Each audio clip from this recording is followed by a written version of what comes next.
Hello, hello. Okay. All right. I'm very late. Actually, I'm starting when I should be ending. I woke up today, brand new day, very happy. I thought it was Thursday. Yeah. I skipped ahead into the future a day. And then Ed sent me an email and yanked me back into Wednesday. Man. Hmm. So I guess I got to wait. Yeah. We're only going to have maybe half the people this time. My assistant made the announcement, but hey, Styley Designs is here. Jim Cooper's here. I apologize for being late. I woke up today and it must have been a alternate universe. I thought it was Thursday. David DeLorenzo, Marty's here. Buckskin NYB. Imagine that. Yeah, my assistant's funny. Yeah. Wednesday, Jack, Patrick, wake up. Yeah, see, I was thinking it was Thursday. I don't know why. I was thinking I was really late for mailing off packages. So I did that. I had two packages left. I did that in a super hurry because I said, dang, it's already Thursday and I got to mail these. So I did that. And then I got online like I normally do and try to do a little bit of research, try to do a little bit of training on the video editing stuff. And then time got ahead of me, right? Or I lost like 3 hours just being online trying to train myself how to do video editing and looking up secrets of awesome videos. Why? I don't know. I also changed the channel name to include the Flintknapping because apparently I'm not coming up in searches. Ashia is here. Hey, Marty says, I got the points in the mail and I'm extremely pleased with them. Thanks for making them and having your weekly auctions. You're very welcome, Marty. Jim Main is here. Hey, all. I'm at work and can't stay. Just stopped in to say hi. Howdy. Howdy, howdy. Mac Bales is here. No problem. Glad it was not something serious. Yeah, I guess that is kind of scary when I got a schedule and they don't show up. Yeah. Did everyone see my...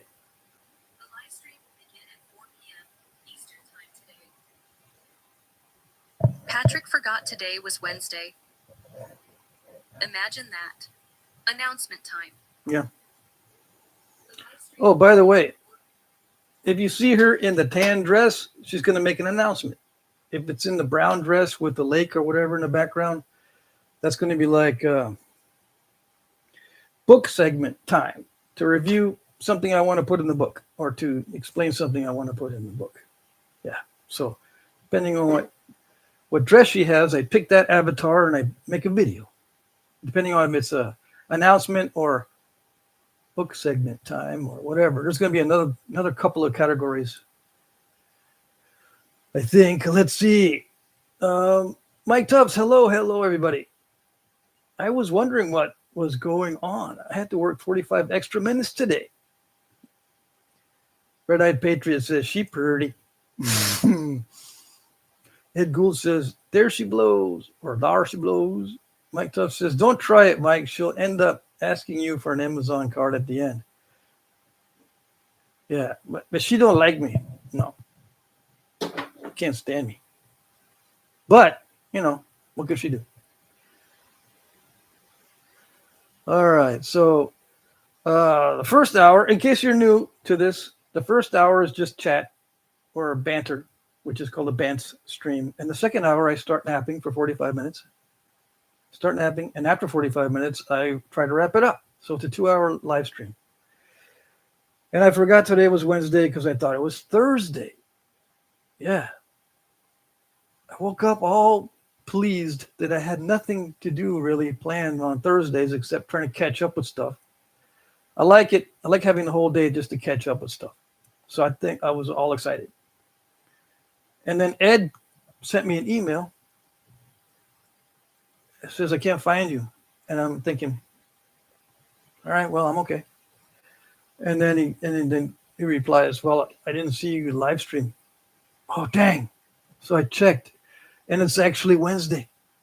I got yanked back into Wednesday.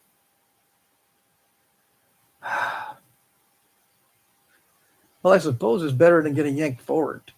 Yeah. I got another thing to upload here, but I don't know if I can do it right now. Mike says, question, after you remove the inner bark for cordage, what's the best way to store it after it dries? For me, the best way to store it is in a place that is not going to grow mold, because sometimes the bark gets moldy, so I just bring it into the house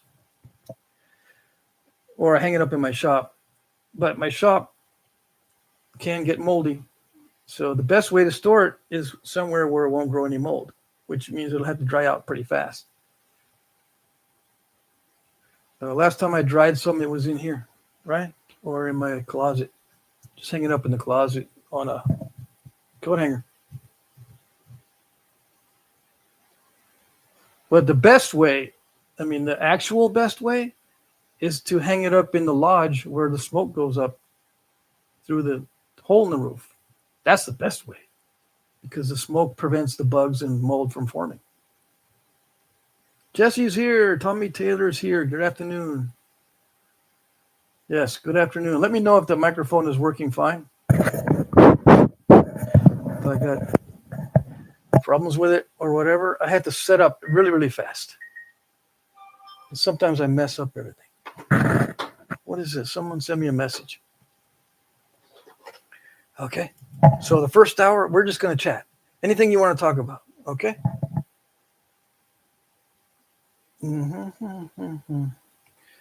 Let's see here. Oh, Jesse.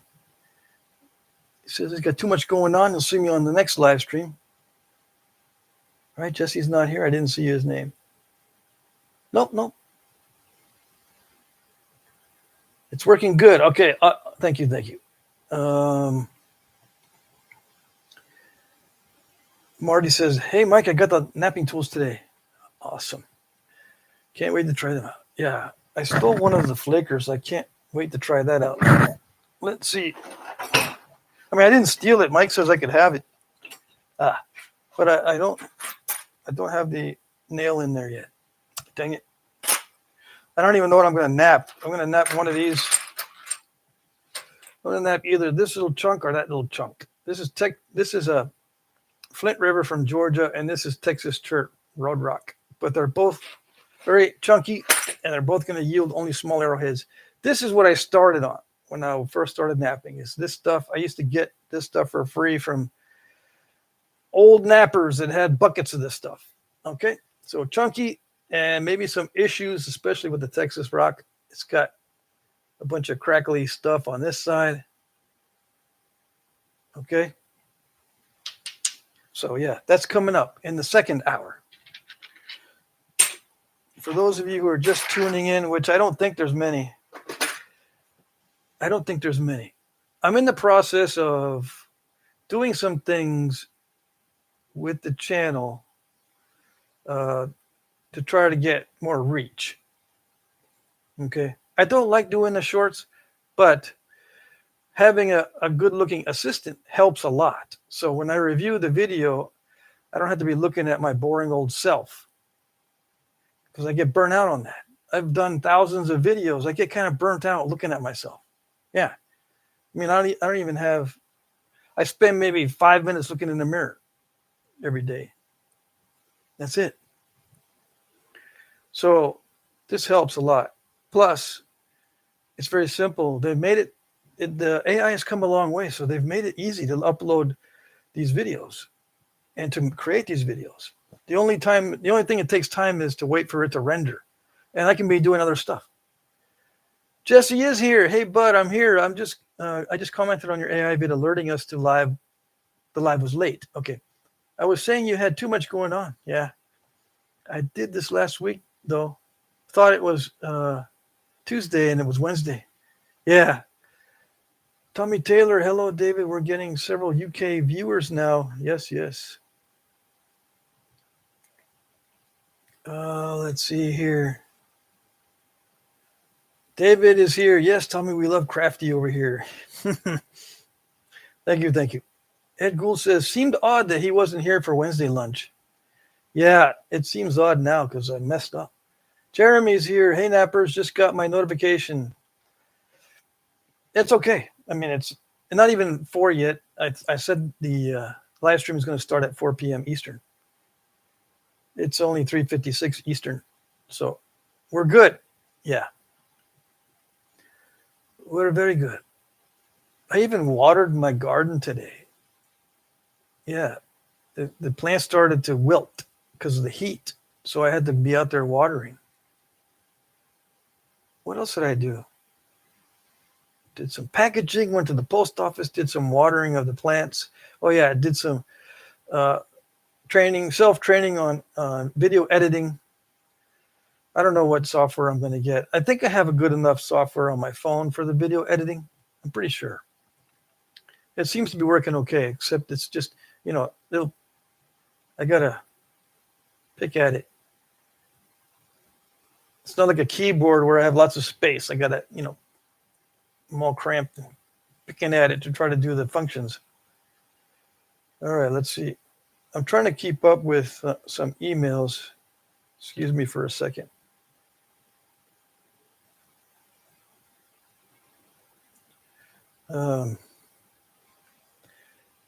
Okay, here we go.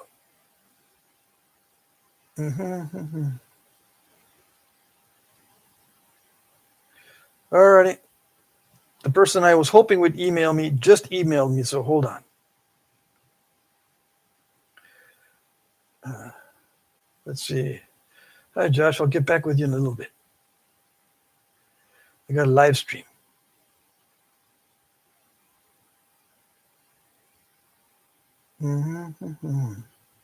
I've got a live stream going on. Right. Live stream going on. It's not 4 o'clock yet, so just hold on. This is a little bit rude to have the phone while we're having a conversation, to have the phone out, but it's not 4 yet.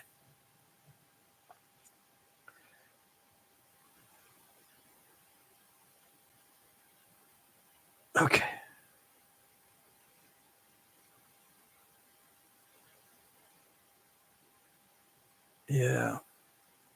Yeah, Ed, thanks for emailing me.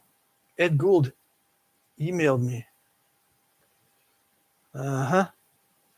Woke me up and snapped me back into Wednesday. I was all happy it was Thursday. Yeah. Yeah, I know. Okay. All right, so we got some more chat. Let me try to catch up here.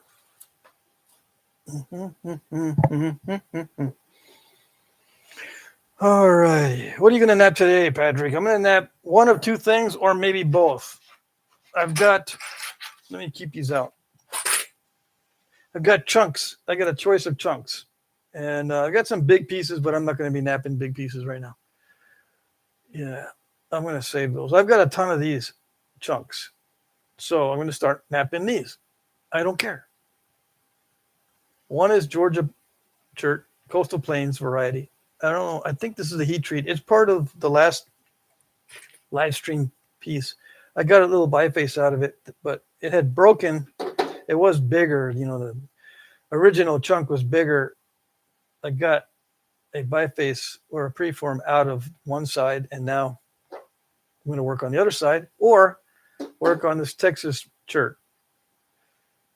Road Rock has a lot of crunchy stuff on this side, so I don't know how it is going to be. It may be dicey. So if that doesn't work, have a backup. I don't know which one I'll start first. I was thinking of maybe finishing one of these out on live stream, but you can't see what I'm doing. I mean, I wouldn't watch it. If it was me, I wouldn't watch a live stream where the guy's working a little piece from far away. Yeah. Ed Gould says my dog bit my middle finger and it's really, really sore. That's not good. Why would your dog bite you? Do I have a super chat? Let me see. Ed Gould, $10. Thank you, Ed. Awesome. What did I do to deserve it? I don't deserve it. Marty says, I was branding cattle on Monday again, and I missed out on the auction again. Looks like some quality tools and points you had posted this week. Thank you. There wasn't that much, actually, this week. If it wasn't for Mike Tufts giving me items to put up in the auction, I would have only had like 4 pieces. 4 or 5, like usual, just a little bit. I've been doing a lot of stuff on the side. I could make a ton of money actually by just only doing stuff on the side and say, okay, no more YouTube. No, just only stuff on the side because it conflicts constantly. YouTube and my side projects and back orders that conflict constantly. The one and that makes more money if I were to just say, okay, bye-bye YouTube, and then put my auctions somewhere else. Or I can still do my auctions, but that would be the only thing on YouTube. Just forget about everything else. Yeah. But I'm not going to do that. Yeah. It would be a shame to let the channel just go after I've spent so many years on it. But I am working on different things on the channel. Some will leave and some will arrive. My viewership has gone down because of I'm posting less Flintknapping videos on average. I can get that back up by posting more Flintknapping videos, but I'm also trying to expand the reach a little bit. And my assistant, Sev, is capable of other languages. So I can make an announcement in other languages if I wanted to. And, explanations and narrations in other languages, which is cool. Let's see, what's going on? Ralph Snyder's here. Hello, Patrick and everybody. I thought today was Thursday. You thought? No, I thought. Let's see.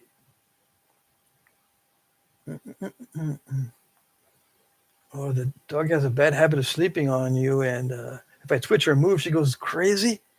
Oh, dang. David's here. Patrick, do you prefer solid copper or lead-filled on the boppers, I imagine, David? Lead-filled. I prefer the lead-filled. Yeah. Solid copper is a little bit too hard. I don't know. It feels like steel. So I would just use steel because it's cheaper and less maintenance. But I think it does work slightly better in the ability to be more versatile. You don't have to abrade it as much, and as far as the stone goes, and it'll nap a wide variety of material. Whereas steel gets a little finicky on some materials, or crushes the crud out of the edge on some materials. It's not that easy to work with, especially with raw stone. When it gets to the final finishing. In the initial stages, steel is very good for the initial stages. But when it gets to the fine, persnickety stuff, the copper works better. Fine direct percussion or fine pressure flaking. Copper works better. Hey, Harley, Smallzilla's here. Howdy, Patrick. Made it to the Wednesday stream. Yeah. See, now I'm starting where some people arrive late. Like, it's supposed to be from 2 to 4 p.m. Eastern. I've waited after the live stream's over, and people show up at about this time thinking, hey, everybody. But it's over. But today, because I forgot it was Wednesday, I started it late. And look, maybe I'll have more people show up. Yeah. I don't know if I'll change the hours. Probably not, because then I had to go back and change all those videos. I wish there was some way. See, my assistant can't do that. I can't tell her to go, hey, can you go back and change all the videos? See, that would be more with a human, that would be better. But it costs like 1,000 times more to hire someone to do that.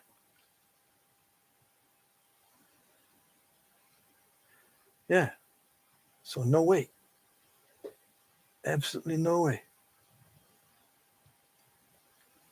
Ralph says, Patrick, are you napping at Fox Valley bifurcated point? No, I'm not going to do it. Not this time. I don't even know if I have it written down. If I have it written down, I'll eventually get to it. But you can keep reminding me. It doesn't matter. I mean, it doesn't bug me. Jim Cooper, you'd miss us.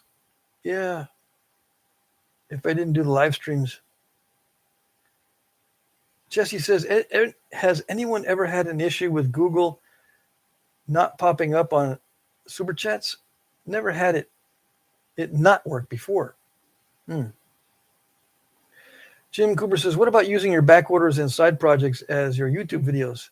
Because I break them. See, it's unpredictable. I cannot break or mess up my side projects. If I do, I have to make sure that I have a backup. But that's very, very difficult to do. So if I put on the added risk of filming it, I've run into that problem before where, I'll break them on video. I'll delete the video and I won't have the side project done.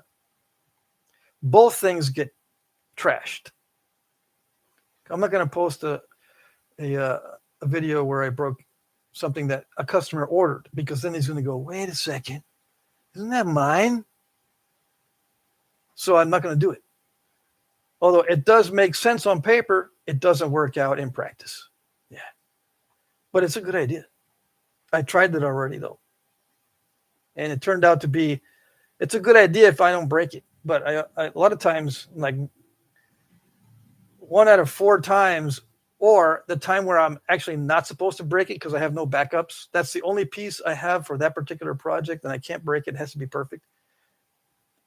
That's the one I break. Because I get so much anxiety. Or it ends up not being a perfect piece. I thought it was going to be perfect, but no. So I have to do them totally separate. I have to do, unless it's only first stage. I can do the first stage of the projects on video, which is what I do a lot of cases. But I can't do the complete thing. I can do a complete thing for the auction because those don't have to be to spec, or in many cases, I can start over on video. I can break something and start over and still have an item for the auction. Same price, basically. So I don't lose anything if I make stuff for the auction on video. Okay. But I do lose both things if I end up breaking the side project item. I end up losing the video because I'm not going to film it because someone's going to say, isn't that my project? And number 2, he doesn't get the project on time, or it's just another delay. Anyway, I won't bore you with the details. Let's see. Jesse says the Arizona Knapping was awesome too. We had about a dozen guys show up. Lots of rock to mess with. Perfect. Smallzilla says, Patrick, I got a napping update, a nap-in update. I went to it went amazing. Okay. I got over 300 pounds of rock, learned a lot, awesome weather, great environment, just a bit of wildfire smoke from Canada. Otherwise, had fun. Nice. Over 300 pounds of rock. There you go. That'll last you about a week. Tom Brown, hello. David is in the UK. It's 9 p.m. over there. Perfect timing, right? You got nothing else to do? Jesse gave me $10. I missed it earlier. Thank you. I don't deserve it, but thank you. Let's see. Prairie Ghost Ken is here. Hey, nappers, good timing. I forgot about the stream. Just came in from playing with bottle bottoms. Yeah, did you see in the announcement? I'm late. Let's see. Jesse, woohoo, after 10th attempt, Super Chat went through. 10th attempt. I'm wondering if the person who asked me last time about how to become a member figured it out, because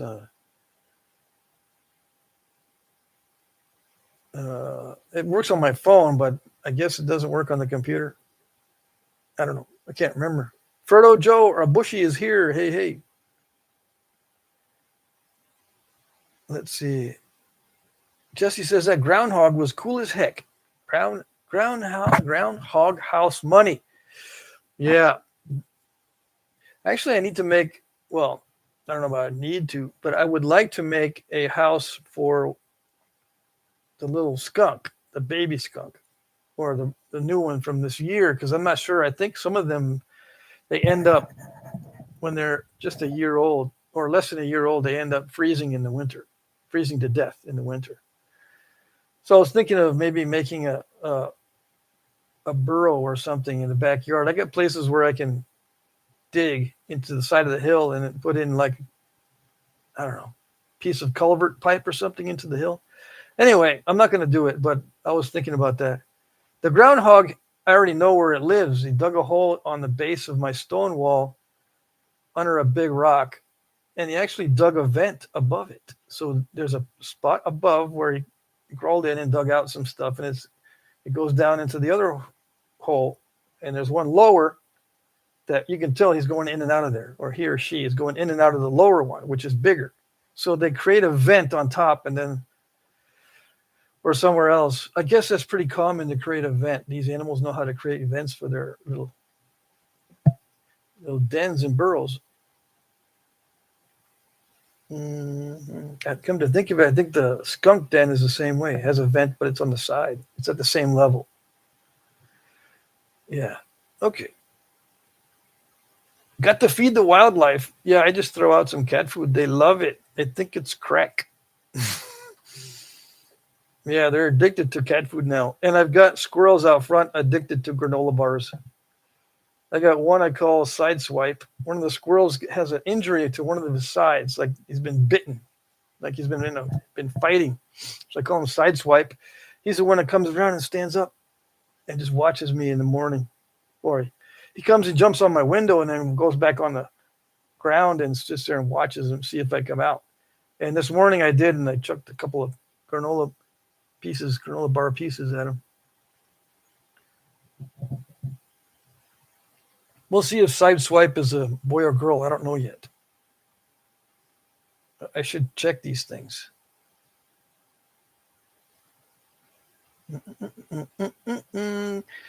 Harley says, got some rainy buttes, K County Church, Keokuk, and a whole lot of obsidian. The buttes is strange. It feels soft. And the KRF is luxurious. Definitely going to make some videos with it. You think the KRF is luxurious? I don't know.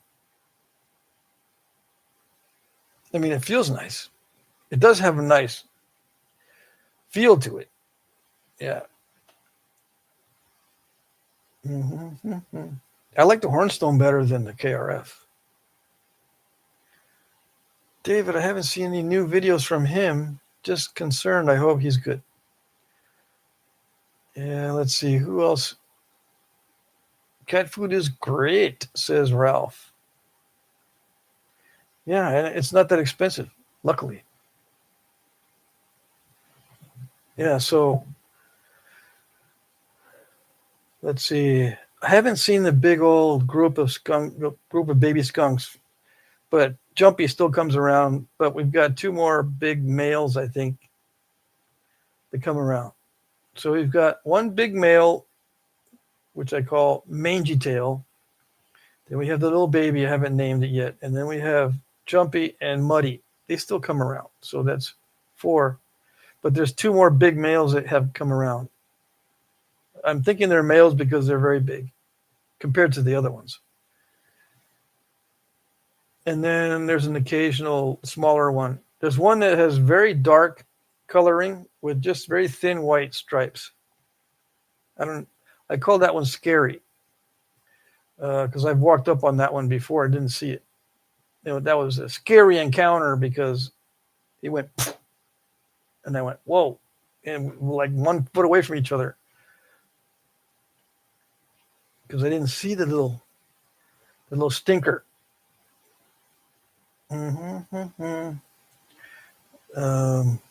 Let's see. David says, I've smashed my lovely Mike Tufts boppers on super hard English flint. That's why I'm going to now try solid copper to see how I get on with them. I got the lead-filled ones in January. Yeah, the solid copper ones, if you don't mind using heavy items, they're good. Yeah, they'll work out well.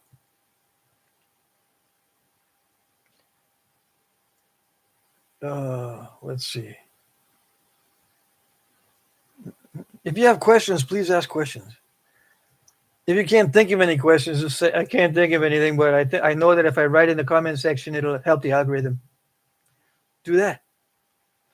I don't have nothing to say. Bye. Oh, hello again. That takes up 4 comments. Yeah. Does it really help? Well, I just watched a video that said, instead of thinking of algorithm, replace algorithm with the word audience.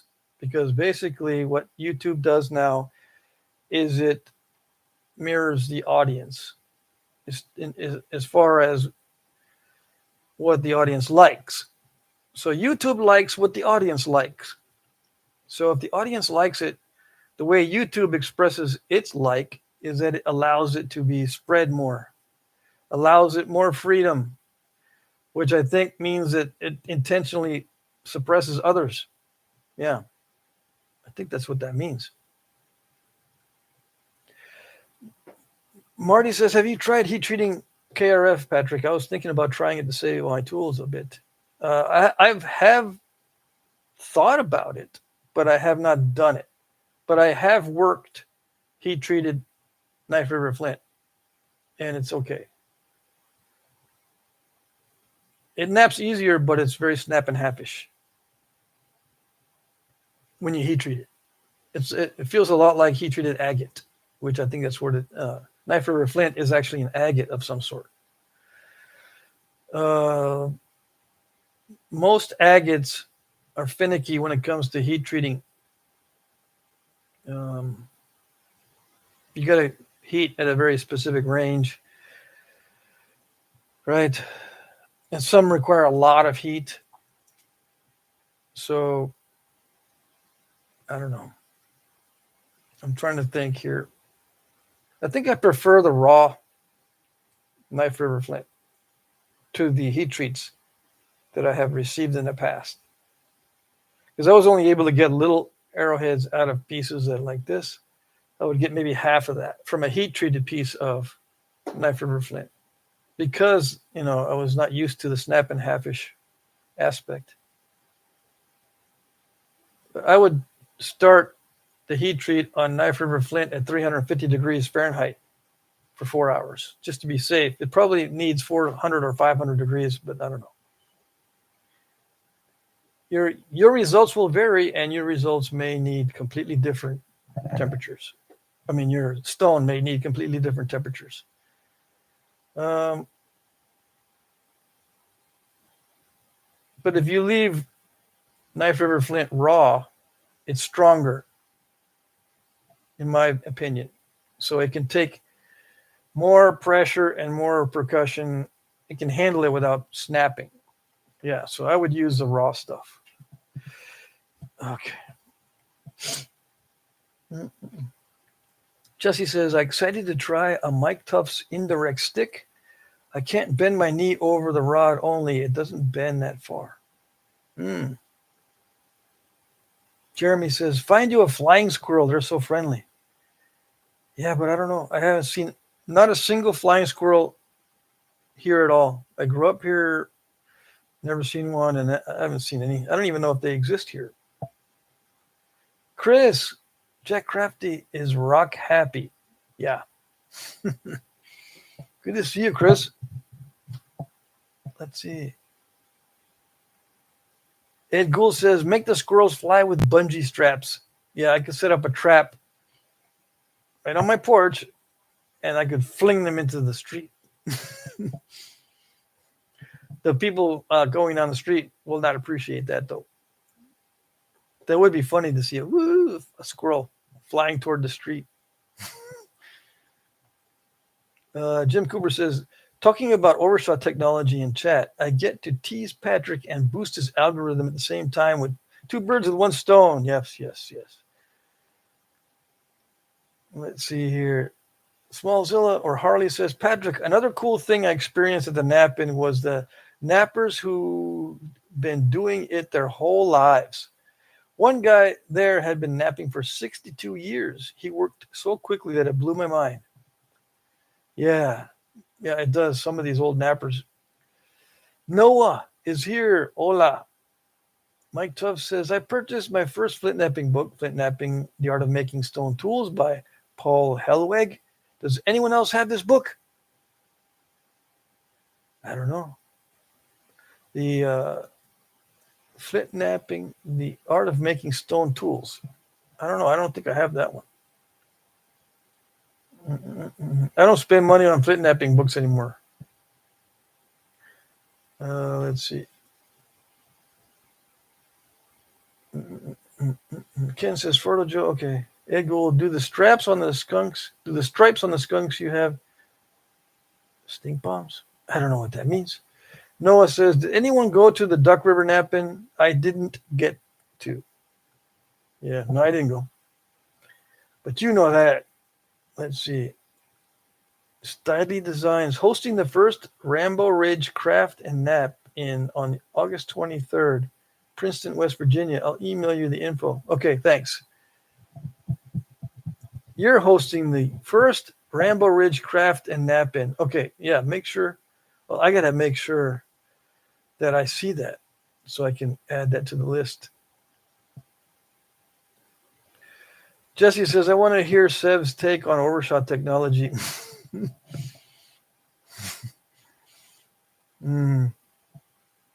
Yeah, I could put a funny spin on that one. She'll read anything I put up there. Yeah.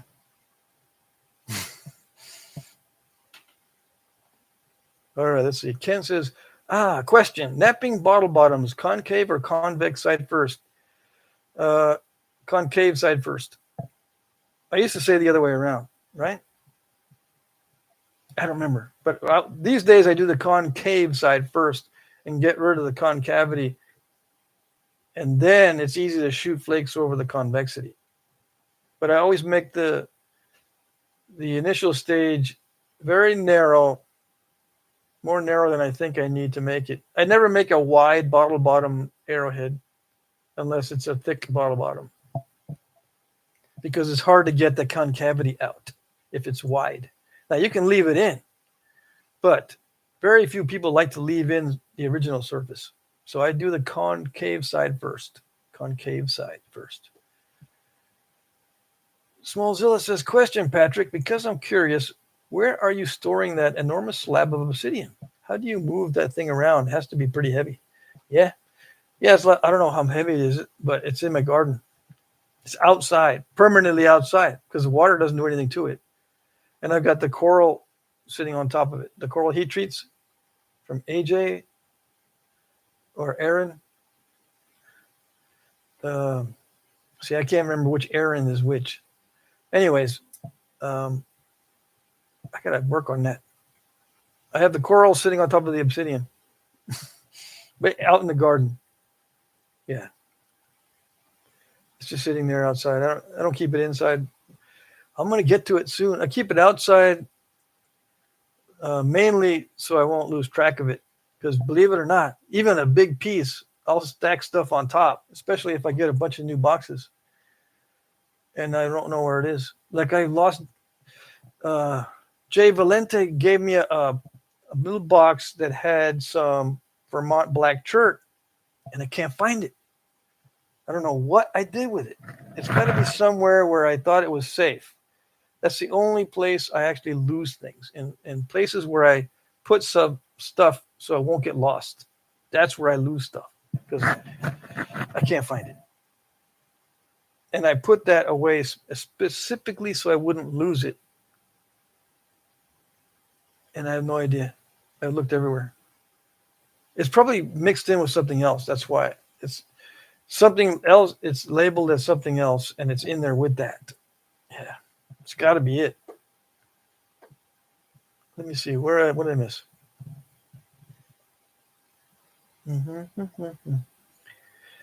Okay, Mike Tuff says it was only $5 black and white with illustrations. Definitely a basic beginner's book. Okay, so that was a good deal. Only $5. Jesse says, "Be careful what you wish for, Patrick." Yeah. Jeremy says they're nocturnal. Yeah, most of the animals around here are nocturnal. Are you talking about the flying squirrels? Ken says, "I have 6-pack of brown bottles for bottling kombucha or beer. Cool, good color, thick glass, but super concaved." Yeah, that's it. That's a problem. Poliolit, hello guys. I'm glad I made it to watch the Pat show. Greetings from Poland. Greetings. Awesome. Yeah. What was I gonna? I'm trying to think. I was gonna ask you something. I can't remember. Jakob, I was going to ask you something. Let's see. Jesse says, "I got a nice biface out of the basalt this morning. Challenging stuff. I have to grind the edges way more than normal to keep the edge from crushing." Many such cases, yeah. Let's see. Hey, yeah. Bushy or Ferdo Joel can send you all the beer bottles you can ever need. Yeah. Or send me all the full beer bottles and I'll drink the beer and send you the bottles back. Okay. I misread that to begin with. You're too funny. Ken says, "That's awesome, Jesse. Basalt is something I'm interested in because it's local. Haven't come across anything good napping stuff yet." Jim Cooper says, "Yeah, that's the problem with safe spaces and ADHD. There are approximately as many of them as there are numerals to the right of the decimal point." Yeah. In pi. Yeah. Yeah. Jesse says, "I was able to get a nice flute to run on the basalt too. Didn't expect that." Poliolit says, "Patrick, can you describe size of Atlatl point? I'm making some darts." Yeah, this is the size. Well, the average size would be 1 inch by 3 inches. How many millimeters is that?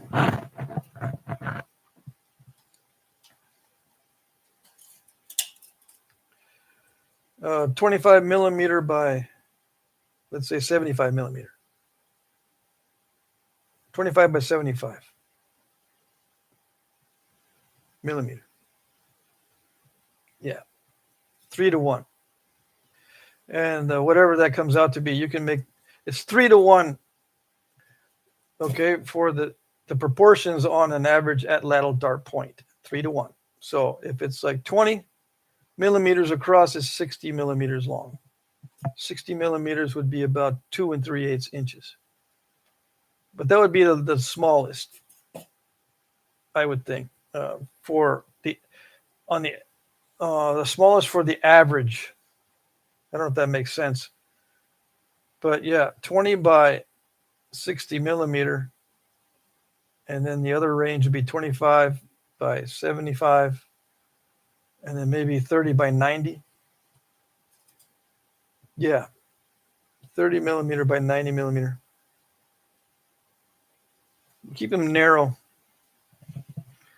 Now, in Europe, it could be different. I'm talking about Americas. I don't know about Europe. Europe might be different.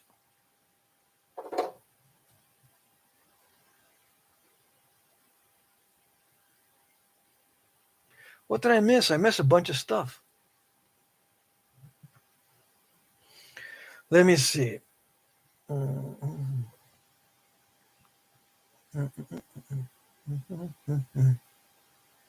Ralph asks, "Does anyone know how to set up a nap-in at a state park?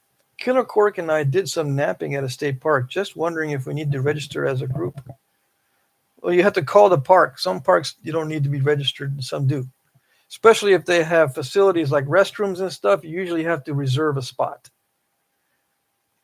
Okay, if they have restrooms and areas for camping, let's say they have water and electricity at some of the campsites and stuff, you do have to register and estimate how many campers are going to be there if there's going to be people camping at the Knapping. But some state parks, it just show up and you can't stay overnight. Okay, it closes at sundown or something like that. So everyone has to skedaddle and come back the next day on some parks. There's very few parks that I have encountered that allow you to stay overnight. It'll say, and it's usually like a national forest or something that allows primitive camping and no fire and no glass bottles, that kind of thing. Around here, you can't set fires in the overnight campsites. I think they used to be able to when people got out of hand. And you can't bring glass bottles, but you can bring plastic and stuff. The places where I have set up a Knapping myself, just with a few other guys, was at city parks. As long as you put out a tarp and you're somewhere that's out of the traffic zones, you can nap and then make sure you pick up all the flakes. And we haven't had any issue with the city parks. But the ones that we were at were pretty primitive. They didn't have the swing sets and the children's, playground things. So there weren't much kids. There were just a few people walking their dogs and people playing frisbee and having little picnics and stuff. That's it. How's the auction going today? I don't have an auction today. You trying to mess with my head? Are you messing with my head, Ed? Marty says, I will try heating up some Knife River Flint and give the results on Friday's live stream. I asked you the same question when I was first started napping, but I was heat treating freeze-cracked rocks and it blew up. Yeah, that is a problem. Poliolet says, I'm here for about half an hour. We've got some time. All right. Very good. Ken says, if any of you guys are in the Pacific Northwest, maybe we could do a meetup. I'm hoping to make one of the Knappings. Yeah, there's several of you guys in the Pacific Northwest. Probably not living close to each other, but there's several of you guys. Bill Taylor, hi guys, finally got in. Jim Cooper, I'm in Eastern Washington, Ken. Hello, everybody. Say hello. Still no word from Keith. Where is our buddy? He was in the auction, but he was not. He didn't. He's a man of few words. Yeah. Marty says the heat treat might have cooled too fast. Maybe. Yeah, maybe so. But sometimes Knife River Flint already has cracks and breakages within it. It's unpredictable. It's got some layers sometimes that are naturally cracked already, or the seams will separate while you're napping, but they'll also separate when you heat treat. Yeah, some of the Knife River Flint is already cracked, so it might not have been the heat treat.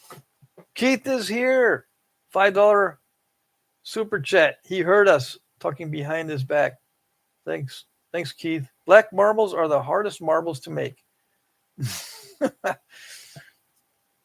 Let's see.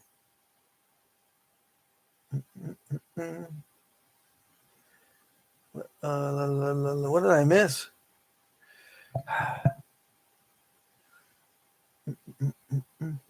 I still haven't conquered the chat, how to maneuver around in the chat the most effective way. Harley asks me, Patrick, with the Knapping, I got there early, like you said, and got the good rock and the best shaded spot under a tree. I was able to have 3 other guys on my tarp. It was awesome. There you go. Now you know. Smallzilla says, good rock. No eating rocks where. Yeah. I know. I'm trying to I'm trying to figure out what the typos are and not say the wrong thing. Ken says, Jim Cooper, that's interesting about Whidbey. All right. Jim says, I have an archaeologist friend who did several large digs in North Dakota, and he says that they would find the preforms, they'd be raw, but they would often heat treat them for the finish flaking. Yeah. Rockbender's here. Were you at Prairie Ghost?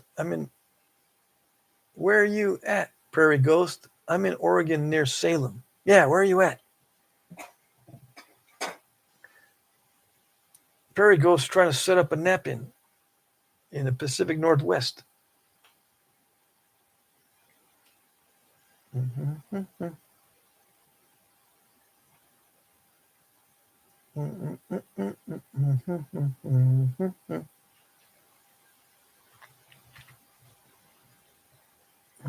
Okay, Keith says, I got really behind with work. I've been trying to catch up these past few weeks. I catch everyone's videos, though, just usually at 2 or 3 a.m. Oh, dang, that's late. I was up kind of late last night. What was I doing? I can't believe I found that huge chunk of chert that I can't have. Oh, yeah, I saw pictures. Mike posted pictures of a big chunk of chert. It doesn't look all that great, so don't worry. Yeah. I just stare at the picture and tell myself it was bad stuff. There you go. Exactly.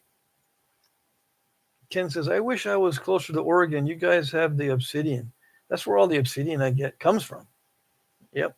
That's where stuff I get comes from. David Rushing is here on a foreshaft. Can it fit over the dart instead of in a hole to fall away more cleanly to track better, maybe? Do you use turtleneck for your bowstrings? Yes. Let me think about that one.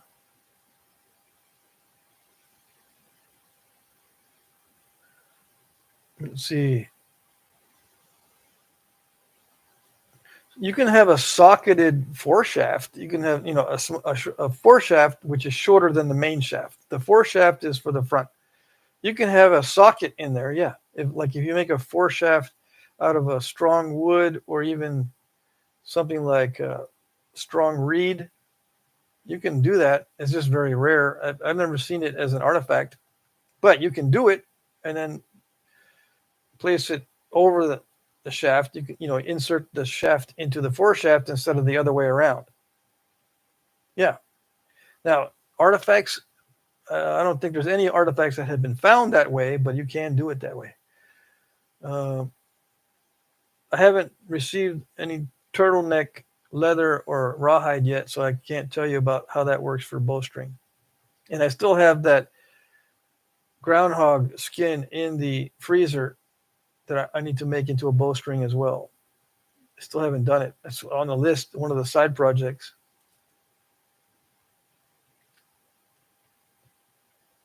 Yeah, E-money. Let's see. Rockbender says, I got lots of obsidian. I hardly nap it anymore. I have plenty to share. Well, there you go. Somebody ask Rockbender for the obsidian. Noah Merritt is here. Look for that book, Mike, but it's around $15 used. Yeah, Mike got a good deal, obviously. Harley says, question, Patrick. Nowadays we have energy drinks and coffee, but how did the natives of North America give themselves a boost of energy?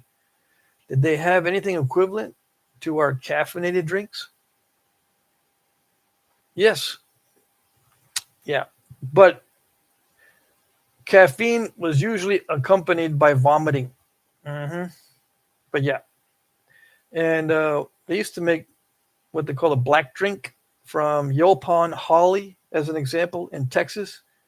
Yopon holly has, I don't know if it's the berries or the leaves or both, has caffeine.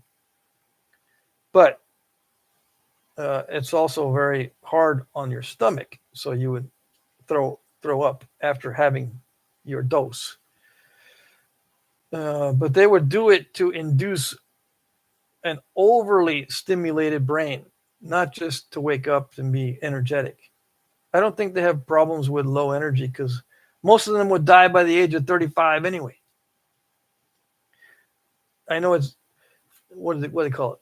Flippant to say something like that, but yeah, they died, most of them young anyway, so they're not like us old people. Well, I don't know how old you are, but me, I feel like dragging my blood every day because I'm 62.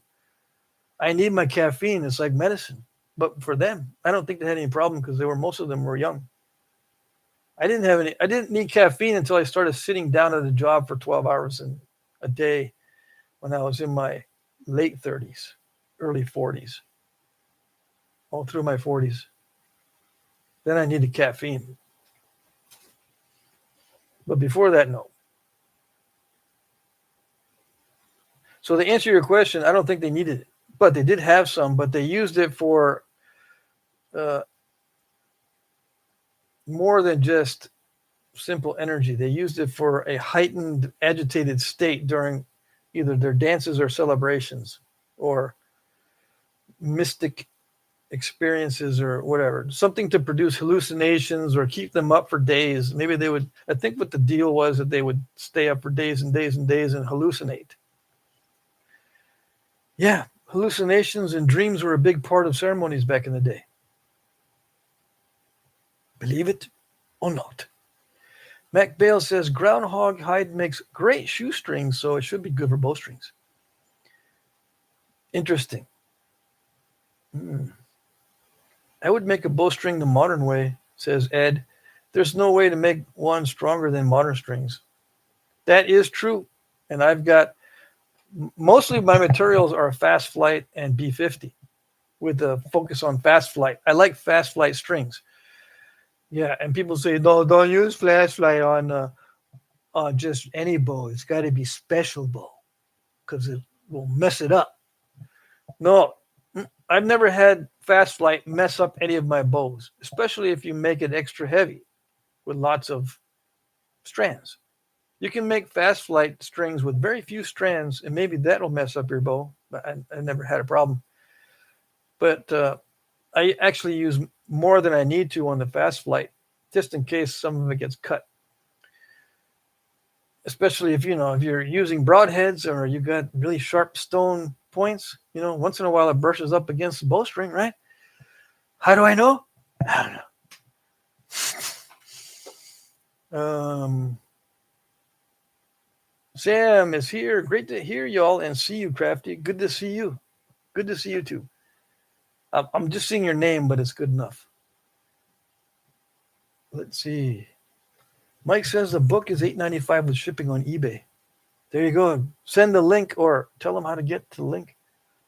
Everyone has everyone else's emails, right? Send me an email and tell me, hey, send my email to such and such. I forget his name.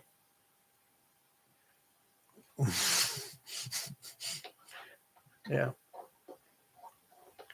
Let's see. Okay, you found the book on eBay. When am I going to start napping? In 16 minutes. I'm counting down. I'm watching it. What's that? What are you doing? We used to wear wristwatches back in the day. Like when I was in high school, I had a wristwatch every day. Everyone had wristwatches. And no one had cell phones, right? And were we happy? No, we're not happy. But we weren't like crouched over. We didn't walk all hunched over everywhere we go. Nowadays, you don't see anybody standing straight up. Everyone walks around hunched over with or without phones. Yeah. But maybe there was an increase or there used to be a lot of bullying back in the day because I was bullied because I guess they didn't have anything better to do. Yeah. And I was always a little bit shorter than everybody.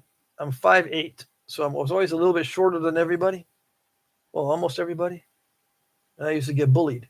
And, I didn't fight back until I got super angry. And then watch out. I got myself into trouble a couple times. You got me really, really ticked off and you're in trouble. Yeah, apparently. Yeah. I remember one incident, but I won't talk about these things. I end up rubbing snow in the guy's face. He thought he was all tough. Yeah. Let's see here. Jim Cooper says, "Hey, Mike, did you ever look into the horseshoe nail notcher? Those are cool. I sold one. You can make your own. Let's see. Ed Gould says they make fish lines now that are like the size of a 5-pound line, but they will hold 60. Yeah, they have a super strong fishing line now. I've seen that. You can make bowstrings out of fishing line. Don't use monofilament line. Use the braided stuff or some of this heavy duty stuff like he's talking about. Jeremy is here. I missed your entrance. Mike Tubbs, unleash the angry chicken. Oh, I don't have anything wrapped. Do I have a? No, I did get a package today, but it was some of my own merch that I ordered weeks ago. That's another thing I want to do is I'm probably going to have to start signing my own merch myself because it's taken like 6 weeks to get my final shipment on the merch I ordered, the samples I ordered. That's not going to work. Ken says, I could listen to you talk about almost anything, Pat. You're an interesting guy. Well, thank you very much. I don't think so. I bore myself. But if you think so, that's all that matters, right? The audience, YouTube's watching you. Yeah, it likes to watch the audience. It doesn't really watch me, which I found was interesting when I was watching videos on how to analyze your performance on YouTube. YouTube doesn't really watch the YouTube creators. It ends up screwing them over in most cases, but it doesn't watch them that closely. What it watches is the audience. Yeah. So you guys are the ones that YouTube is watching. I just get checked by random algorithm bots or whatever, however they use to check the content. Like it'll say uploading and then processing and then checking. So that's all YouTube does for me is just checking. And it takes like 15 minutes to check videos for bad stuff. And then it forgets about me. Unless someone claims some kind of copyright strike like some goobers were doing last year. Yeah, some goobers were thinking of they were going to scam me or intimidate me into sending them money because I was so quote unquote stealing their music. And it happened to be the church bells in the background. That was their music? I don't think so. Charles is here. Hey, Patrick, did you receive the glass castings? Oh, no, not yet. I've seen the pictures, but I haven't received the castings. I did get notifications from the post office that I'm supposed to receive packages today. I only got one so far, but they've got until 7 p.m. Eastern to deliver packages, so they might still show up. Let's see. What do we got? Let me see. What do we got? Mike Tufts, yeah, he can make whatever you need. Yeah, he'll make the horseshoe nail notcher. Is that what you're talking about? Charles say, okay, I heard that one already. Let's see.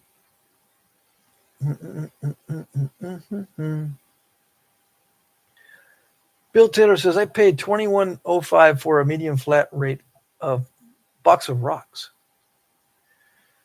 So that's the going rate for the medium flat rate, 21.05. It's still a good deal because you can pack a good amount of rocks into a medium flat rate. Yeah, it'll last you at least a couple days. Let's see. Keith says, okay, he's talking to Mike. Never mind. How'd the auction do on the tools, said Ed? Pretty good. And I finally got an answer from the guy that ordered the hammer. But I'm amazed. I mean, my friend, John Almager, he bought a Mike Tufts Knapping kit, and it costs him like, $40. Well, he spent 50, but 10 goes to shipping. I pay the shipping, right? So yeah, these will be available in the next auction. Now, one of them will have 2 flakers, and one of them will have 1 flaker. I'm going to offer both of these in the next auction. Yeah. And I might add something in here like a Nachomatic. Let me do that before I forget. Do I have an extra Nachomatic that's not damaged? See, I damaged my Nachomatics. If I have one that's not damaged, I'm going to put it in here with this that doesn't have 2 flakers. Or maybe I'll just do it anyway with this one. This one's not damaged too badly. So let me stick that in there because I'll forget. Yeah. So let's do that. These 2 will be available in the next auction. Someone will say, I would have paid attention to the auction if I had known there was going to be napping kits. Well, you needed to watch the first whole hour of the live stream because I don't know how else to announce that I'm going to put stuff in the auction other than just mentioning it on video. I could have Sev do the, hey guys, there's going to be some napping kits in the auction. Woohoo! Big deal. No, those are cool napping kits. I got to think of something sarcastic for Sev to say. Yeah. Who is Sev? Don't worry about it. You worry too much. You worry a lot. Let's see. Actually making a jig to hold the Nachomatic in a hand pad. Kick that one out of my memory. Let me see. Where am I? Yeah, if you have a question and if I hadn't answered it yet, please repost the question because I don't feel like going all the way back in the chat because it gets me all mixed up. Mike says, did anyone tell Harley about Yopon Holly yet? I was thinking, tried to get some myself, Harley. It's where to find caffeine in the new world. There was once an expensive trade involving it. Well, that's what they say. Right? But I think what they can do is just transplant the Yopon Holly. They don't need to trade it. Right? I mean, they would trade in the plants maybe. I'm thinking that, what happened with maize and with beans and all that kind of stuff from Central and South America, the plants were traded to be transplanted so that everyone can grow their own. Yeah. I suppose the seeds were traded as well. But learning from experience in my garden and in the backyard on the hill, I find that transplanting actual plants works a lot better than trying to get stuff from seed because you don't know if the seeds have been through the proper conditions. Even if you do it yourself, you really don't know. I mean, in some cases, the seeds have to be eaten by birds and then pooped out before they end up in a state where they can germinate. How do I do that? Put it in a bird feeder and then go around collecting bird poop everywhere? I don't think so. Let's see.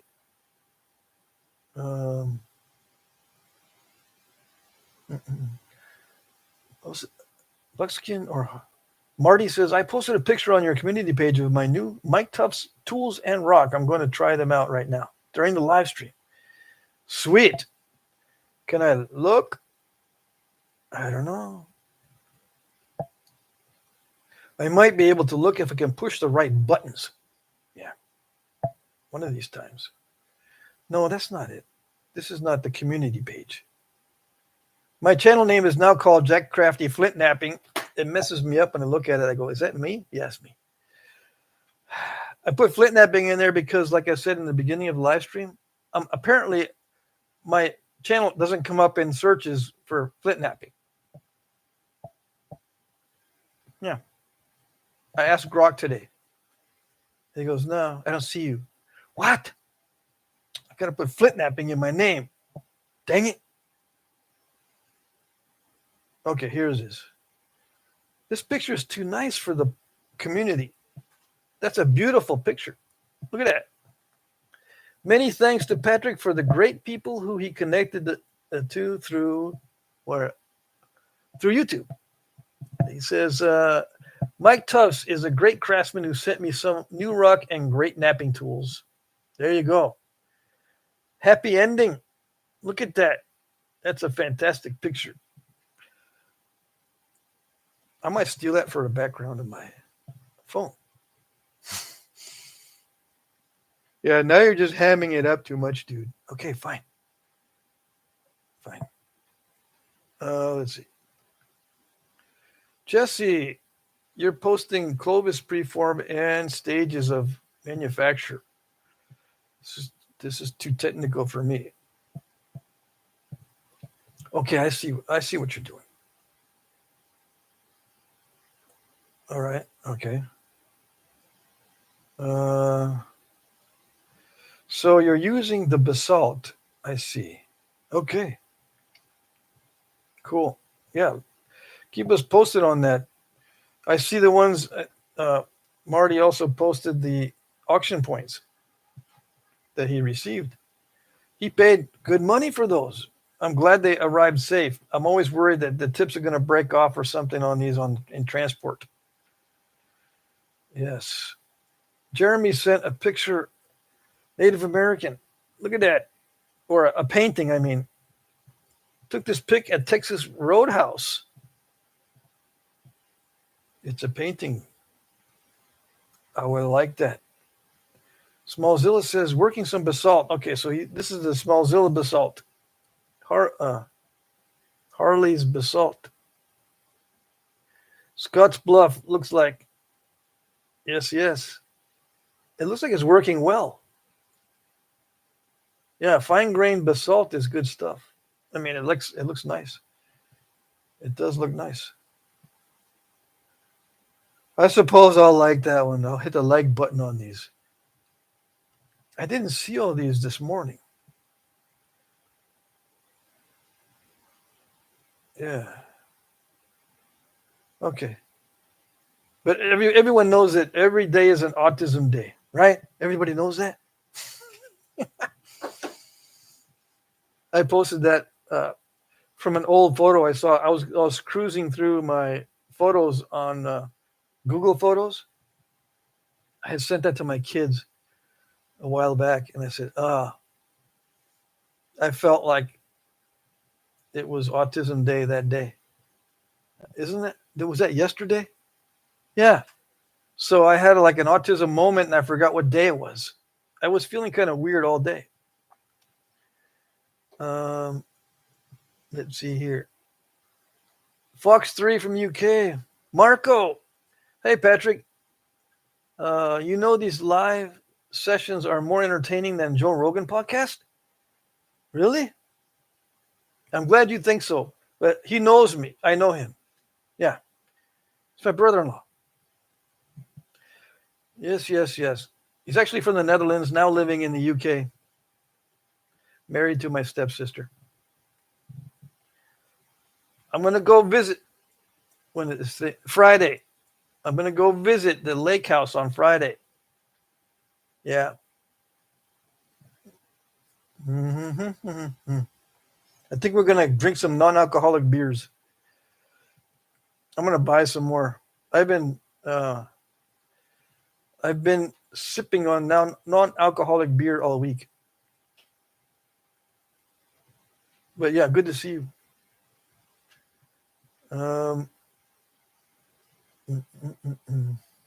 Mike Tuff says, I don't know the name of it, but I remember my brother talking about it. Civic Cat. Okay, you guys talking about some other things here. Tommy Taylor is face napping some spaghetti and fresh sweet corn. It sure is good. People are in the lurking in there, and they're going, What's face snapping, dude? I saw a meme that says face snapping, and now you guys are face snapping. What is it? If you don't know what it is, ask. What's face snapping? I want to see how many people will ask what that is.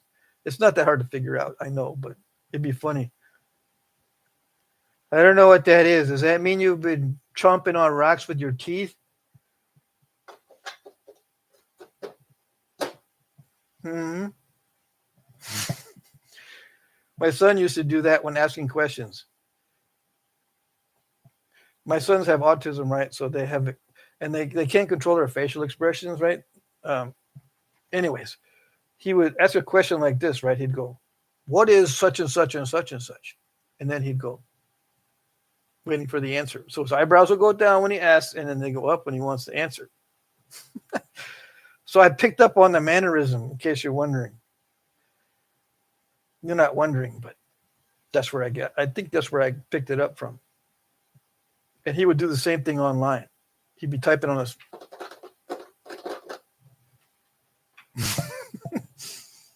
typing on the computer. Yeah. Okay. Let's see. David Rushing is here. Man, you ain't got no artism. You're a smart man. Yes, you think a lot. Who are you talking to? I can't read it. Keith says, last week I lost track of what day it was. Then I was a day behind, and it took me 4 days of being a day behind before I figured it out. Now, that's autism.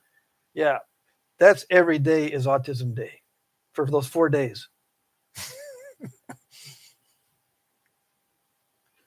Let's see.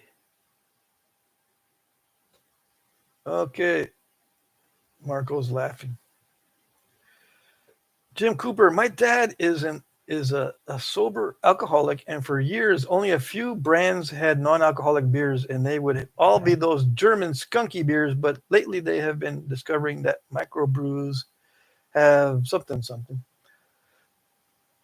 He's going to continue on the next comment.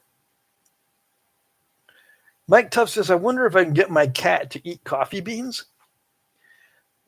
What are you guys talking about? Are cats?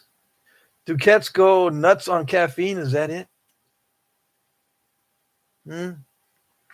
Talking about crap coffee in the chat. Oh, I need to start napping, right? Okay. It's already past 5. I'm forgetting that I've got a nap in the second hour, and people go, hey, I tuned in now. Where is it? Okay, here it is. It's coming. I went and made myself a sandwich. Came back. Was it a crybaby sandwich or was it just a regular sandwich? Shut up with that.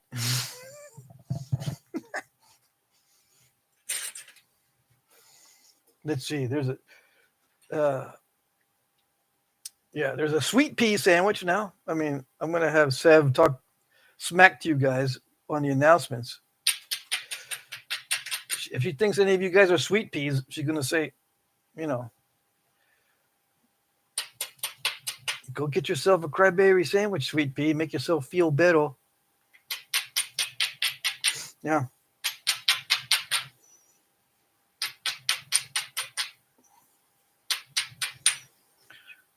I'm thinking maybe I'm going to pattern her personality after one of my drill instructors.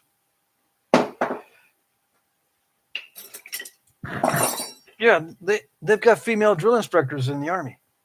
Yeah.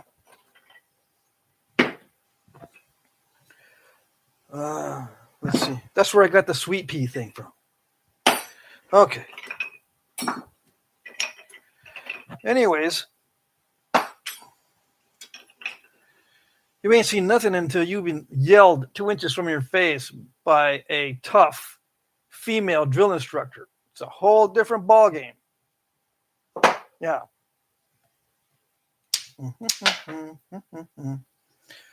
Yeah. Okay.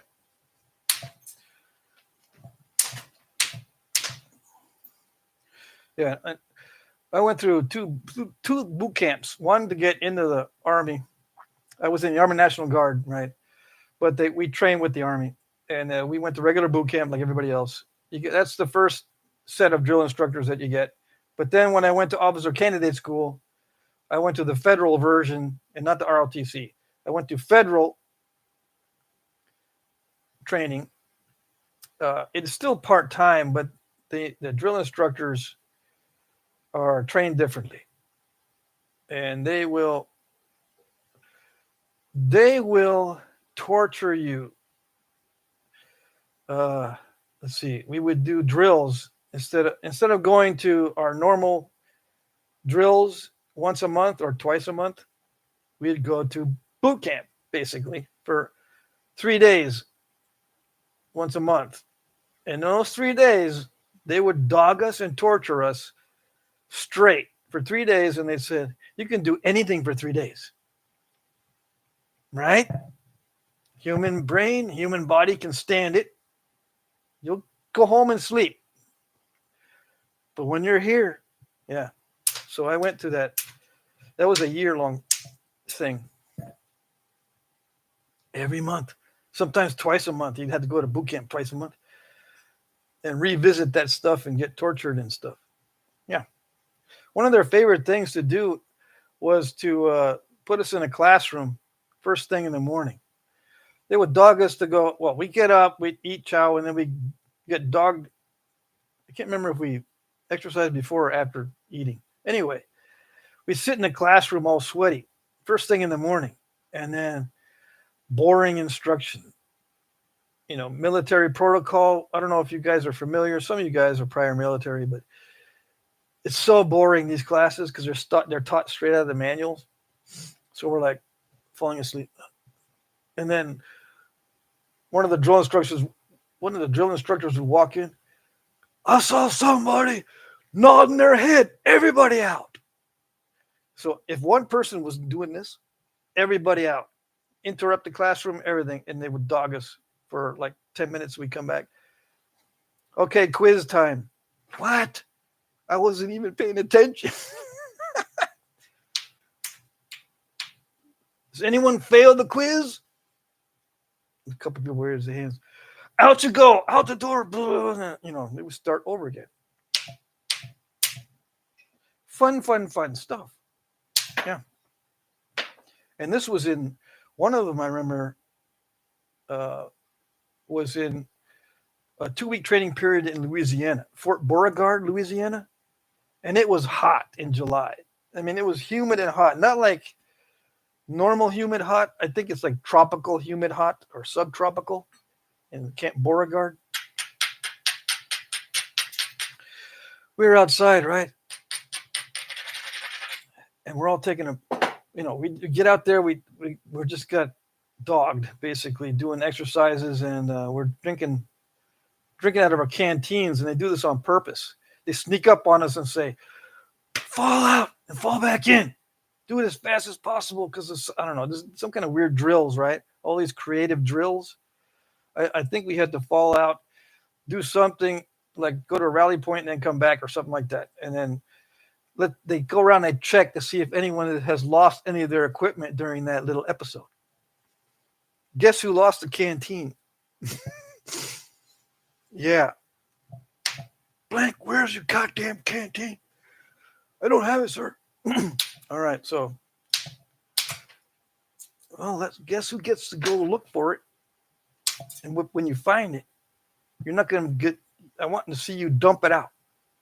Right? So I didn't have anything to drink the rest of that day, basically. Until chow that night or something. Yeah, they find ways to mess with you. And of course, they have to do the same thing the next day. But the worst times were during the 2-week training periods because they had us for 2 weeks. Yeah. I messed up my left knee during one of those training periods. It still bugs me.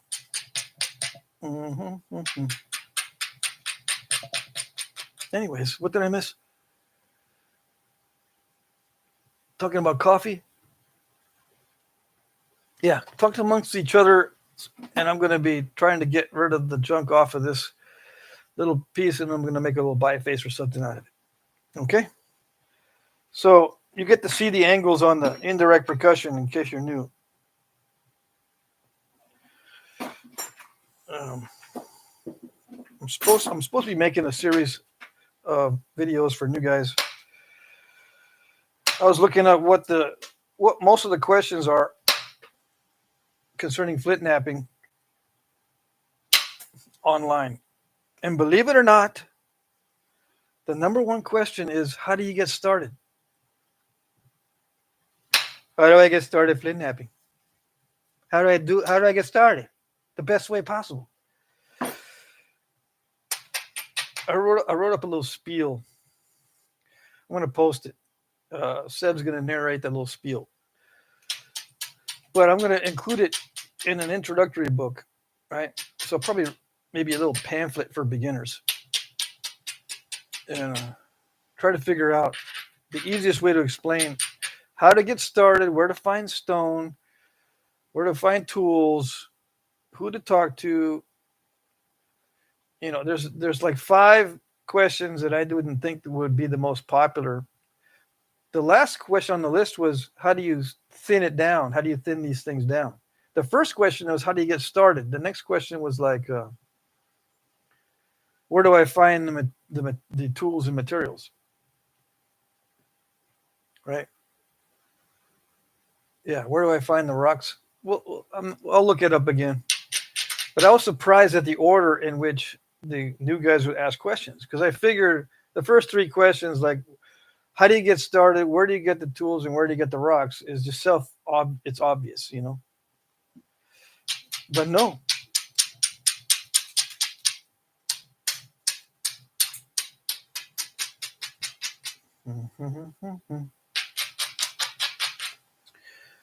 So yeah, I was doing that this morning. What are you guys asking?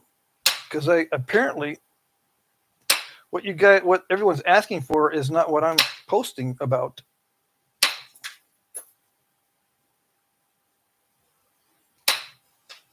Yeah.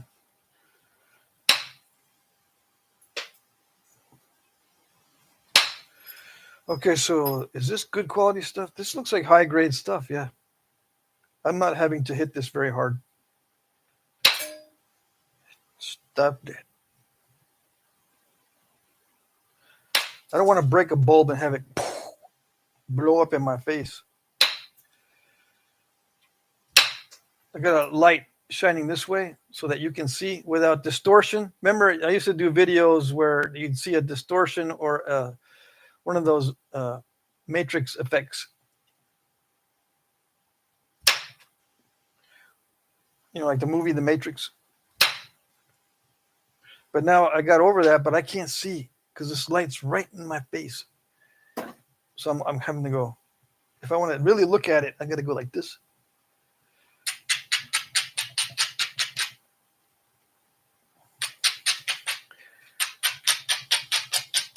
Oh, and if you can't hold the flaker behind your leg like this, you can put it on top of your leg and use straps. Okay, Kelly straps is what I call it. Yeah. I've never had a problem doing this. When I first started and guys were watching how I did this, they said, well, I tried it, but I can't hold it back there. It doesn't work right. What are you doing? Are you deformed? Yeah, I'm deformed, but I still haven't had problems. I have hypermobility, right? So I used to be able to touch my thumb to my forearm. I think I might still be able to. And my fingers are double jointed. And my shoulders are all flexible and weird.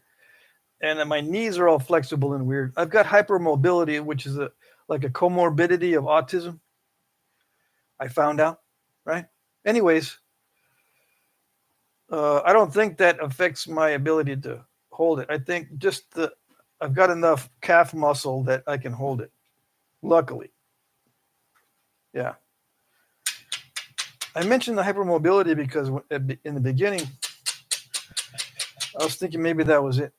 When people are having a hard time doing it the way I do it. But no, it's just different people are built differently. Same with their hands and stuff. So like when you're holding it in your hand and you need to know what this angle is, the physical makeup of your hand is going to affect the angle slightly. I don't know how to explain it, but some people have really, really strong grips, and their fingers can really support the workpiece really well. My skin on my hands is really squishy, so I've noticed that some guys don't have any problem holding the workpiece firmly. Mine is squishy and wobbly, so I've got to exaggerate a lot of the angles. And so when some other people do the same thing, they can't. It doesn't do it. It doesn't do it. I can't do it the way you do it. It doesn't do it, right? So maybe that's it. I don't know. So I'm just saying that your angles might be different because I know that you're doing the zooming in and doing the protractor thing and going, okay, what is that angle? What is it? Well, this angle is for a squishy hand napper, okay? If you've got very firm hands, very strong grips, the angles may be slightly different because you don't have to exaggerate. Because I get movement in the workpiece because my hands are so squishy.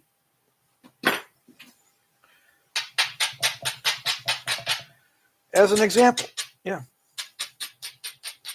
There could be other examples where some people have really bony hands. Yeah. And that might affect some things. I don't know. I watch some guys and they suffer and they can't nap well, and I can't figure out why it is. I don't know. And they finally get it after a long time, but it looks the same as when they started. They just that subtle difference made all the difference. Somehow they changed something, and it worked. But they only changed it a little bit. Some guys, yeah, they need to change a lot because they're doing it completely wrong. Like if you use wood for a mallet, it's completely wrong. Or if you have wood here for the handle on your flaker, you can hit metal and have the wood back here. But if you're hitting on wood, whether you've got steel pipe or whatever, any kind of wood in this operation here, whether it's down on the flaker or up in the mallet or both, is going to mess you up. And I've seen guys nap, and I said, "That's you're using wood, dude, for the mallet." Yeah, I always use it. It's dogwood. Don't badmouth the dogwood. And I'm saying, well, look at what's happening. Okay, is it working? Did it do it? No, it's not doing it. Well, there you go. Just get a steel pipe if you have to. If you can only spend like $3, just go get a steel pipe. Yeah, or cut one from somewhere. Go to one of those dumps you got in the backyard and or on your property and get some steel pipe from the foundation of an old little cabin or whatever. Or get some rebar. Get something solid for your mallet. The best stuff is either ultra high molecular weight plastic or Atlatl for these mallets. And you don't have to hit directly on metal. You can also use ultra high molecular weight plastic and insert the rod in there. And you can insert just a little bit and have a little bit sticking out, and you can hit plastic on plastic. The mallet on a plastic flaker works okay. Yeah. Just get wood out of the equation. That's my recommendation. Now, some people say, well, if you use wood on the stone, like direct percussion, I'm not talking about direct percussion, okay? Yeah, you can use wood for direct percussion. If it works for direct percussion, why doesn't it work for indirect? Come on, doesn't make any sense. Come on. It's a totally different ball game, dude. Yeah. And you want me to tell you what the physics are, but it's very difficult to get the physics correct to tell you what's going on with physics. So the best thing for me to say is just don't do it. Yeah.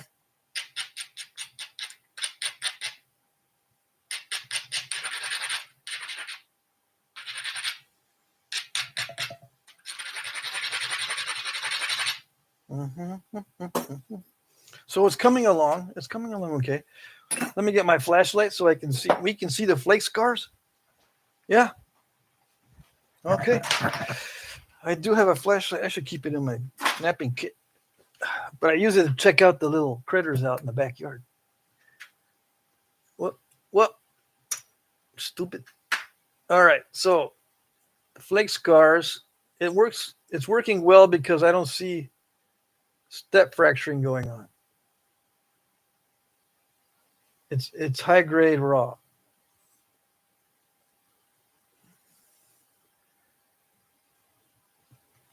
Closer. Back up a little bit. Still can't see. I don't know how to do this. Okay, it's still kind of thick, but the easy part is over. That's the easy part. The hard part now is thinning it. So that's what I'm thinking the newbies are going to be asking. Now what do you do? Now that's what I want to know, because that's what I wanted to know when I started. But apparently they want to know, where did you get the rock from? That's what I want to know. Where did you get the rock?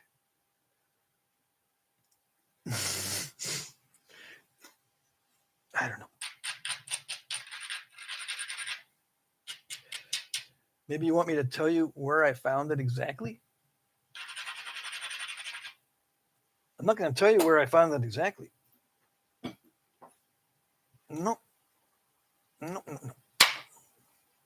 not going to show you or tell you where the honey holes are for the rock, because then it would be gone. Yeah. And you're not going to be the one that gets it all, because you'll tell somebody, I know where to find rock now, because that was my main question in the whole wide world. And you know what they said? They said it was in such and such a place, right? It's only like 5 hours from me. I can go get it. So they made a mistake and they told somebody. And that person told somebody. And then they went on Facebook and they go, can you sell flint for a lot of money? And someone replied, oh, yeah, depending on what it is. But you got to go get it all, because some of it might be good, some of it might be bad. So you just got to get it all. Make sure you can carry like 3 tons in the trailer. And they go, gotcha. So they go down there and strip it all away, 3 tons of it, and take off. And then you're like, okay, I got work off.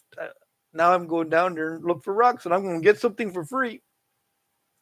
Nothing there no more. That's why I don't tell you where to get it. How do I know that's happened before? I don't know. Okay. Yeah, and the people that sold the rock or whatever, or got a bunch of it and sold it, they're not nappers in many cases. Yeah.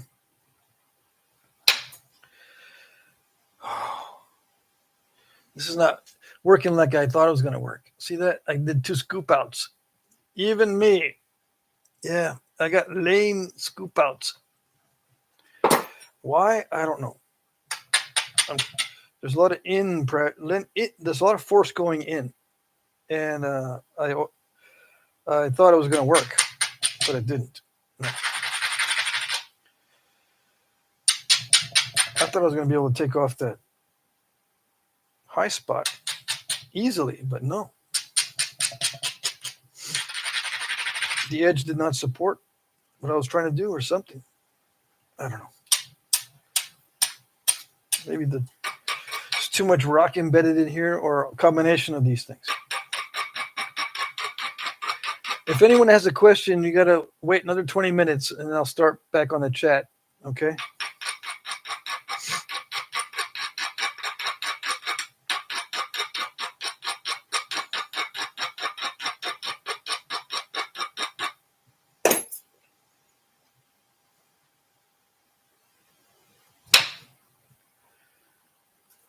Yeah, okay. I guess I just wasn't hitting it hard enough. I can't see. But yeah, I sent a flake across, which worked pretty good. Now I've got to send some more flakes because this is, like I said, this is the hard part, is thinning it down.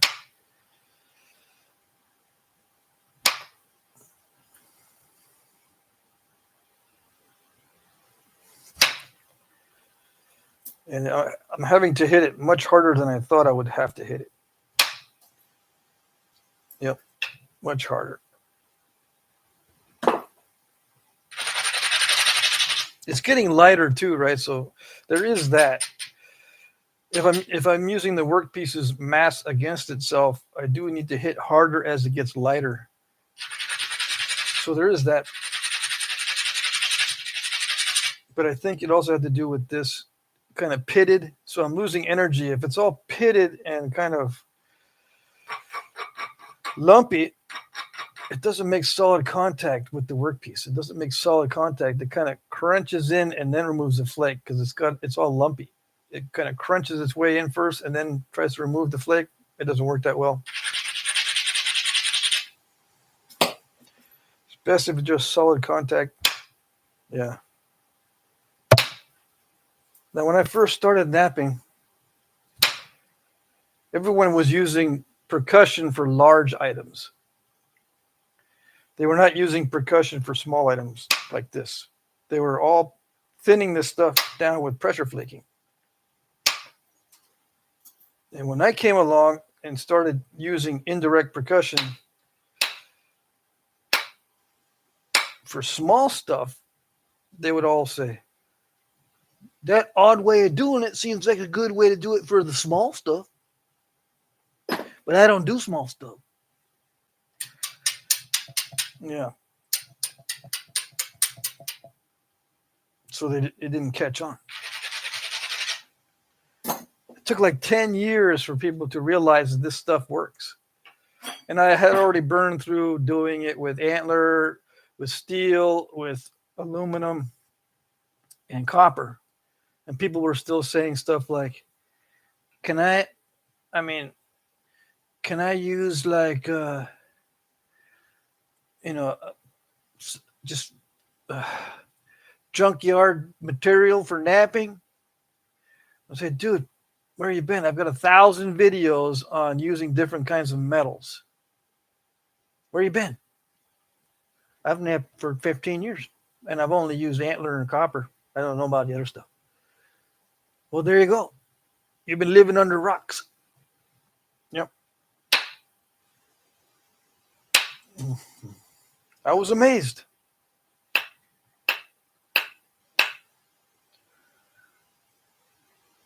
That they don't watch all these videos. So I got large, bold flakes on small pieces, and people were saying, how did you get those big flakes on these small pieces? How did you do that? And when I showed them, they would go, like that expression my son would get when the brain was looking for an answer.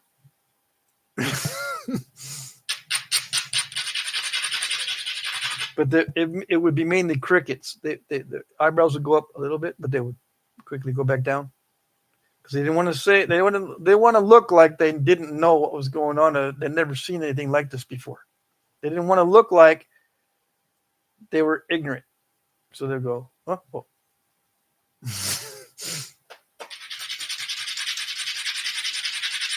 That's how you do it?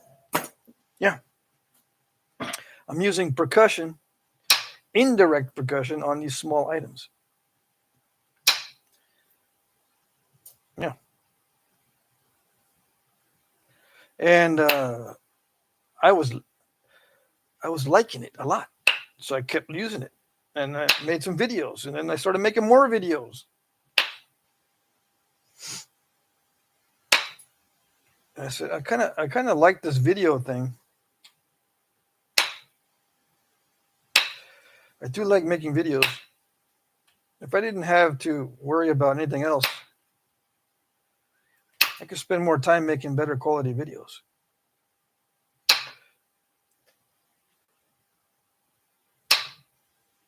Yeah. Okay, I gotta focus on this here.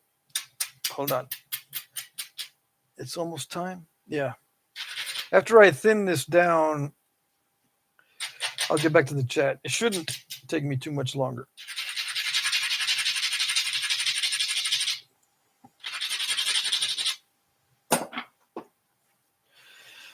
Okay.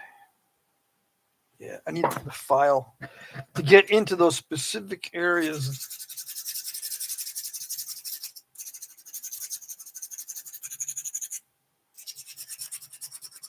Okay.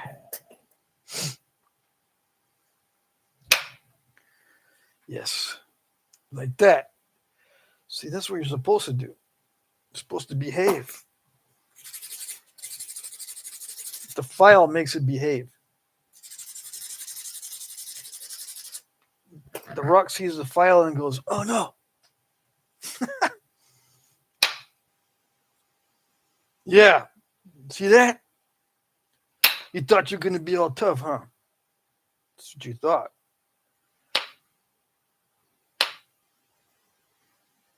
Yeah. No, not the diamond file. Oh, yes.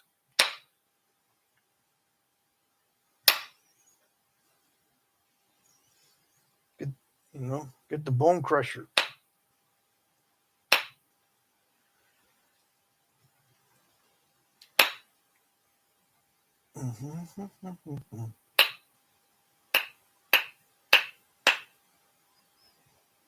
Okay, come on. Not like that. Almost like that. It's not doing it. It's already dull, so I don't know why I'm grinding it. Come on. It doesn't want to do it. Luckily, it didn't break. Come on. I need that. Maybe I should be using the smaller diameter. That might help. Yeah. Concentrate the force in a smaller area. Yeah, that's it. Let's see. Get a better feel for what I'm doing without the glove. Besides, they're only small flakes now. I don't have to worry about digging into my finger with a big flake. I just dig into my finger with a small flake.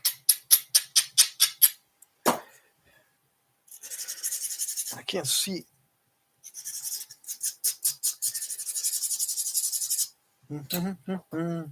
Chat's going good. There are 29 people watching. We got 29 likes. Awesome. Awesome, awesome.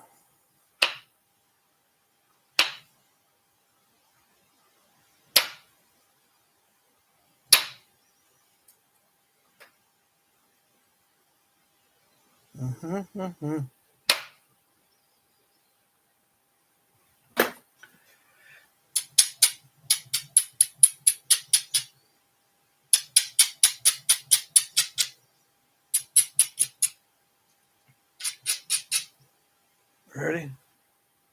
I think it's almost ready. Are we there yet? Oh, gosh. I got lumps, but I think I can get those out later. Yeah, there's still some lumps, but let me just take a few more flakes. Yeah.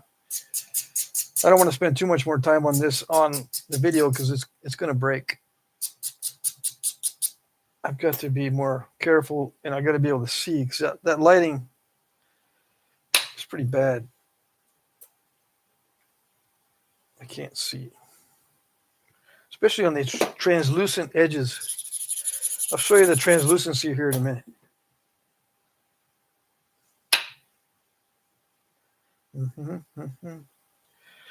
Is that it? No. One more.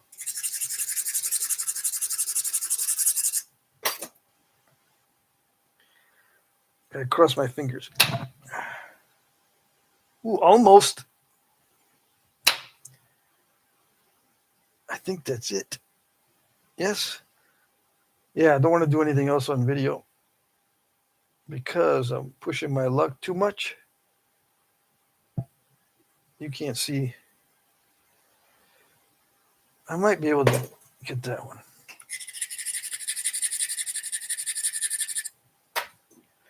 This one that's kind of lumpy right there. Okay, got it. Yes, yes. Clean it up a little bit. Yeah, but don't get too carried away. Okay, so it's translucent. See that? Texas chert is good for that. And it's like what do they call it? Edwards Plateau chert. It's Pedernales is a certain area of the Edwards Plateau. Georgetown is another area of the Edwards Plateau, Georgetown Flint. The Edwards Plateau is big. It's got lots of varieties. I think root beer is also in that Edwards Plateau. So when I say Edwards Plateau chert, it's a very general term. It doesn't really tell you much. It just said it's like saying Texas rock. Yeah. All right. So I'm going to quit napping. I'll show you what this looks like and measure it so you can get a general gist of how big it is and compare the size of the flakes to the size of the arrowhead. Do I have a regular size lighter? No. Do I have $1? Yeah, I think I got $1. See, it doesn't do much good to measure when you guys don't know how big it is compared to something that's easily recognizable. Where's the tape measure? What did I do with it? Oh, dang it. What did I do? Jab myself. All right. $1. And then this. It's tiny. Yeah, okay. What's the size of it? It is 1 1/4 inches by 2 1/8. I got to wrap a Band-Aid around. Hold on. I'm going to use up my last Band-Aid. That's what you get for hanging around rocks. Yeah.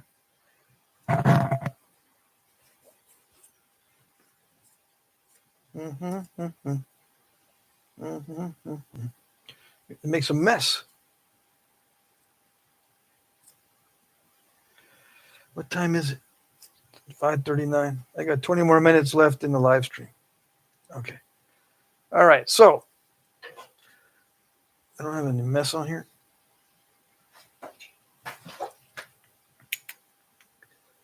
Let's see if I can get shadows going here. See, large flakes on a small piece requires a lot of force. So you got to hit fast, which means you got to hit hard and then concentrate the force. Now, when I first started napping, guys that were making pieces this size were making most of these with flake over grind and getting narrow flakes and not these big flat flakes on these small pieces. I can't seem to coordinate. All right, this goes here, this goes here, this goes here. Yes, no, this goes back. What are we doing? I can't get the. Okay. See, they're big flakes on the final thinning.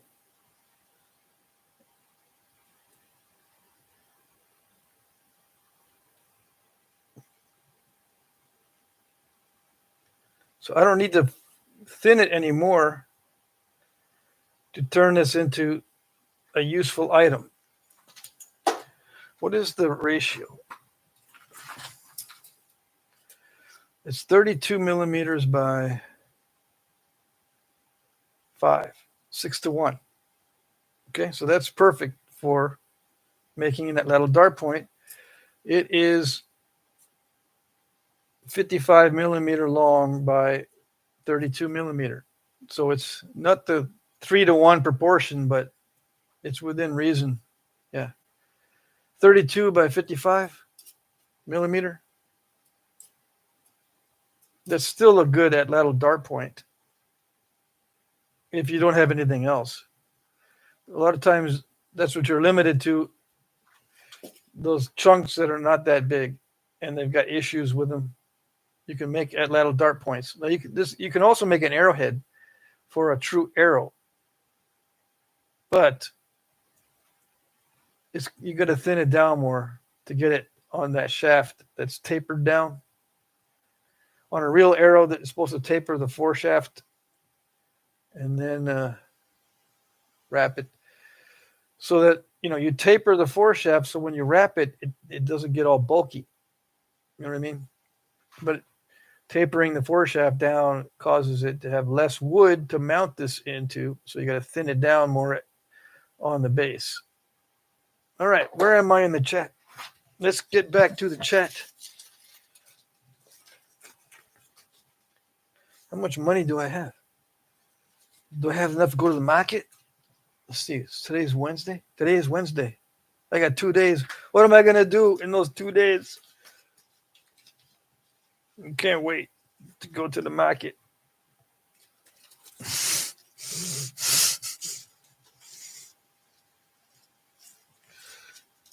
It's kind of expensive, but it's worth it because it's fresh. It does taste different. Meat from the farmer's market tastes different than meat from the grocery store, and much different than Walmart.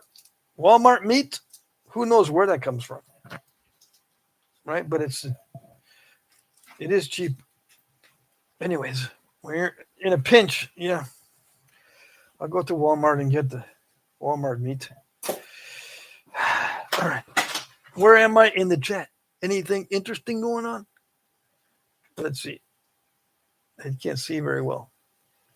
All right. Yep. Yes. Let's see. That bill is 6 inches long. I didn't measure that. Ken says, question, is epoxy the best glue for setting nails into wooden handles for flakers and notchers? The answer is yes. But there's so many different types of epoxies nowadays that I just can't say yes, because some epoxies are not flexible enough and they'll snap. So you need to get a flexible high-strength epoxy for metal. Or I think the ones that say metal also say wood. I've got some over here somewhere. I got slow cure epoxy because I'm going to do a bow with that. Let's see. Let me think here. I'm pretty sure that there are epoxies now that can glue porous to non-porous that are not expensive. It's the typical. I think a typical epoxy will glue metal to wood very easily, but maybe not well enough to resist the shock of indirect percussion.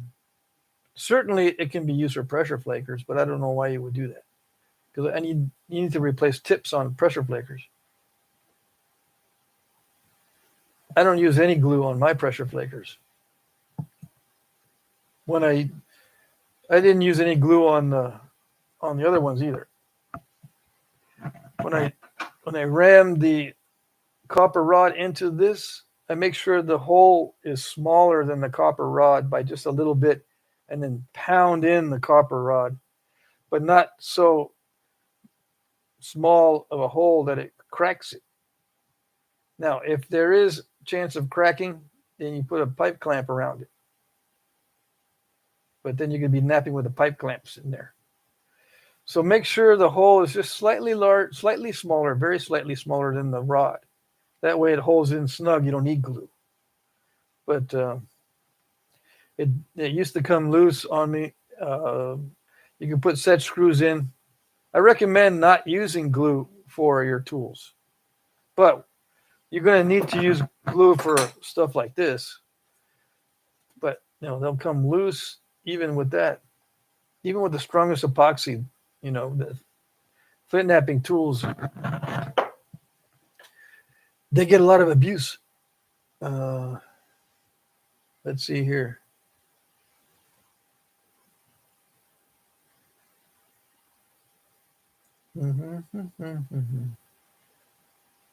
Let's see here.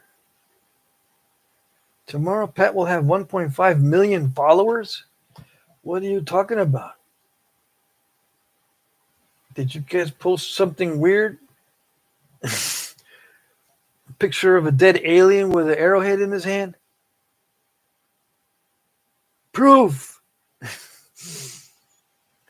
Jesse asks, Patrick, would you say 100K wax with the same high density handle?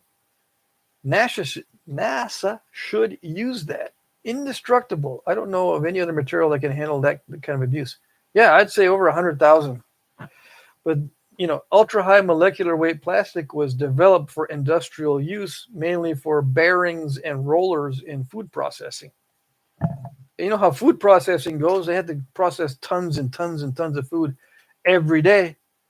So yeah, this was used for rollers and bearings and stuff, I believe, in industrial food processing. It's very resistant to mold, right? Something like that. I don't know. Ed Gould says, I'm getting tired, Pat.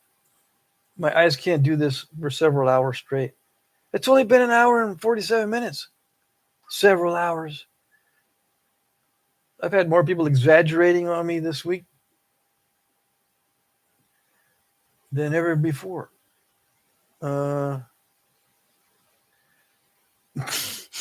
Jesse, SEV is short for sexual entertainment in Vermont. We're on to you. Dang. No. I wish, but no. SEV is short for 70, but that's a good one. Yeah. Andrew's here. You guys should buy some XRP before it booms up to $500 in the next few months. Oh, I used to play that game. Don't tempt me. Red-Eyed Patriot says, or Michael says, sorry guys, had to work on my daughter's Cobalt. Cobalt is a programming language.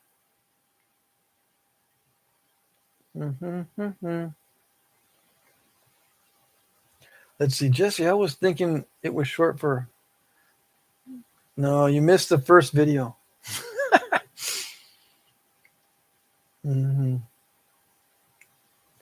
Good. You guys are funny. Come up with some good abbreviations, or you're solving that abbreviation in good ways. Okay.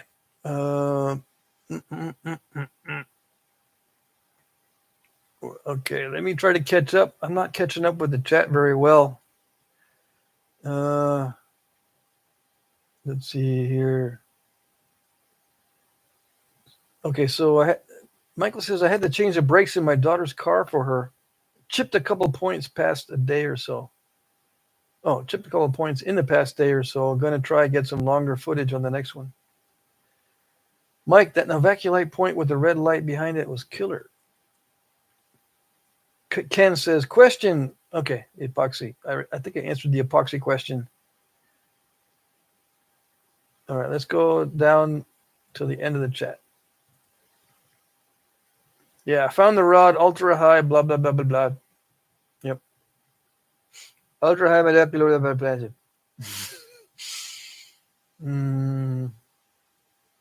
What are you talking about? Songs here. Okay. Jim Cooper says, I use a small cut of copper pipe as a collar tightly fitted over the end of the flaker to prevent splitting. Yeah, you're too fancy. But yeah, what Jim's talking about is you can cut a piece of copper pipe and then stick it over the top, but you probably have to shave it down a little bit, or maybe not. Maybe wrap some tape. Either way, one of the two. You either have to make it larger diameter or smaller diameter before that pipe will fit over that. I've seen it done before, yeah. I think it works. I think it works good.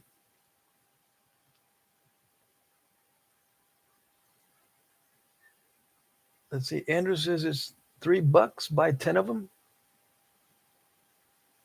I don't know what this means. Let's see.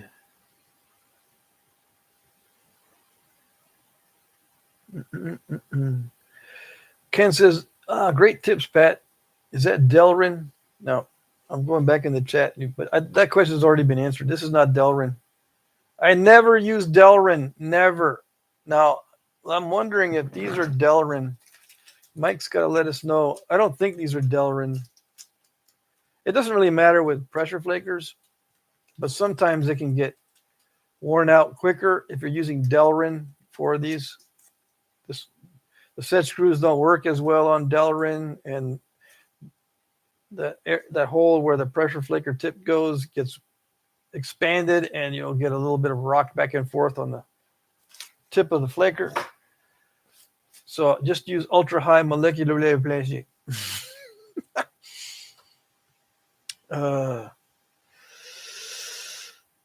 Let's see. I didn't do it, Patrick. What are you guilty of? What are you guilty of doing that you didn't do?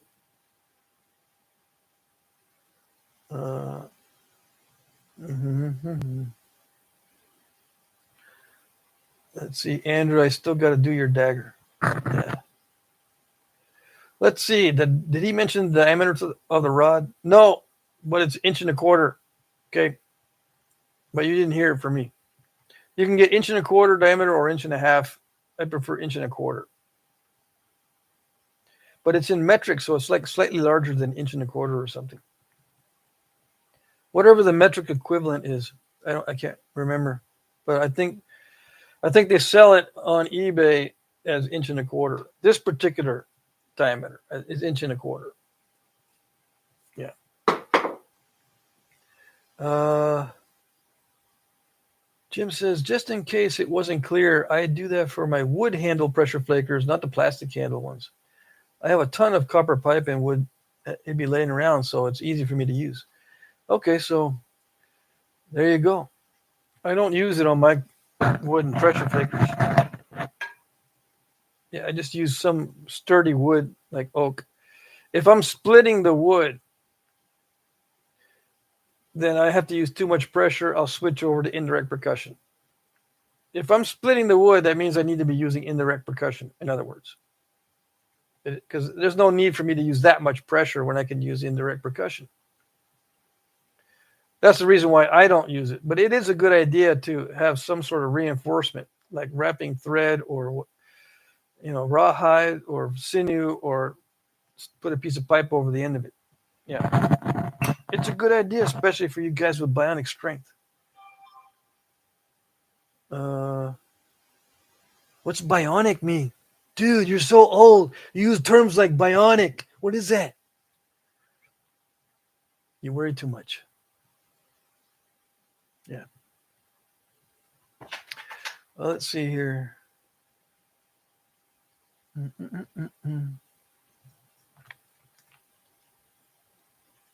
Mike Mason says, I was reading on turkey tail points that there is a flattened cross section. What does that mean? That just means that the surface is flat. Okay, when you're napping, normally there's a convexity, right? But some nappers back in the day, they napped it flat on purpose, step fractures and everything. But they would get it flat on both sides, step fractures and everything, so that when you resharpen, it doesn't get thicker in the area where you're resharpening it. The main reason why you flatten it is so it doesn't get thicker as you resharpen it. Alrighty? Why does that matter? I don't know. It's just a preference, I guess, for the butchers. I don't know. Let's see.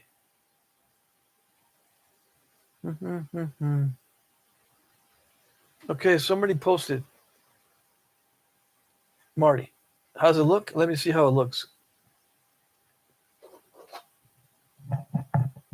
Oh, there it is. So you finished that top one while watching the live stream. How did I do?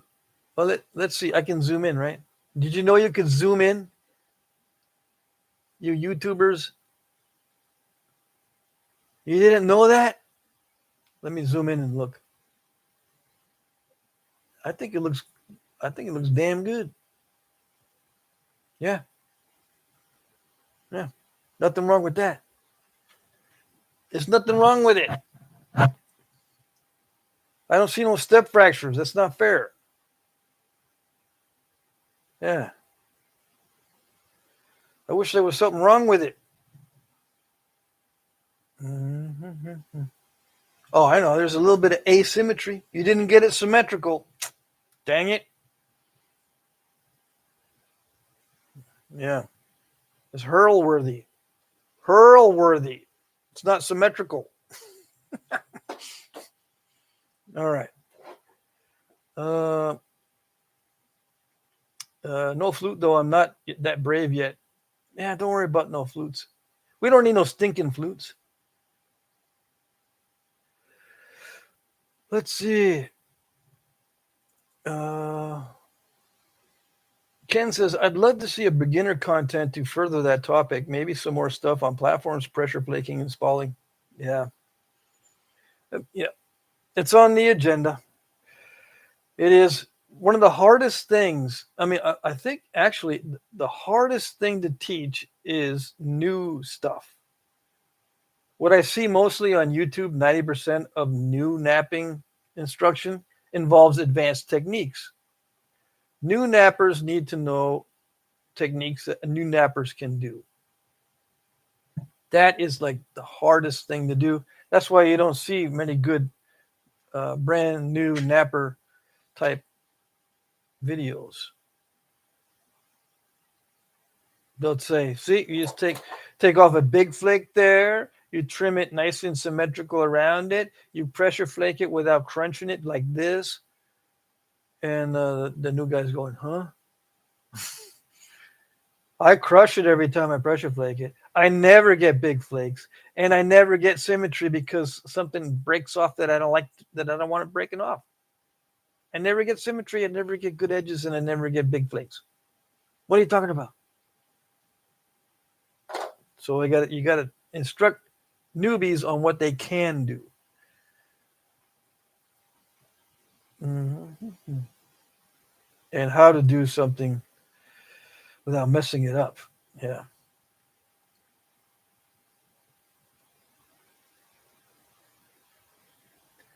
Jim Cooper says, yeah, but remember, I live in the West. Okay.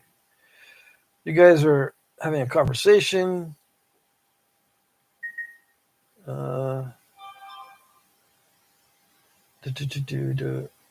Jim Cooper says, I swear I'll spend an hour microflaking trying to make it symmetrical and be satisfied with it. And then the next day or two, I pick it up only to find the damn tip moved on me again and made the point wonky.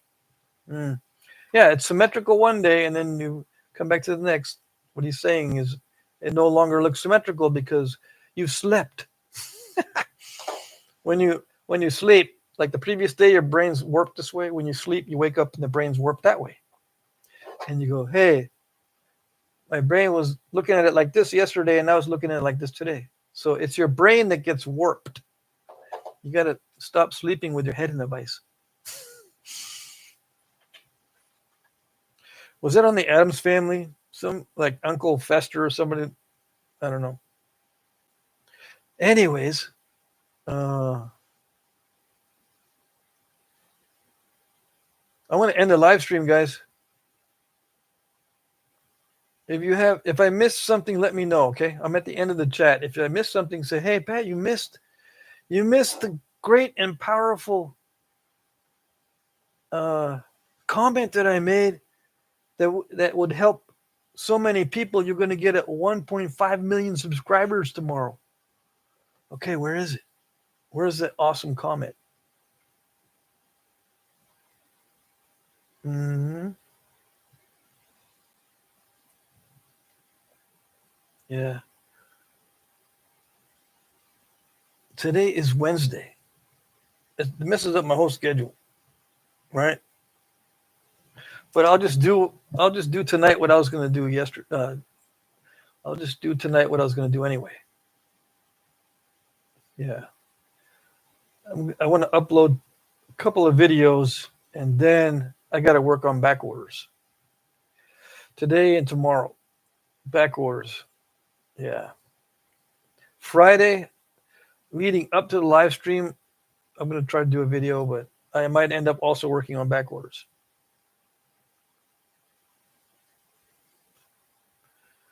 Let's see. Any questions? Someone's going to show up. Hello, everybody. I made it. Mac Bale says, great chat. See you later.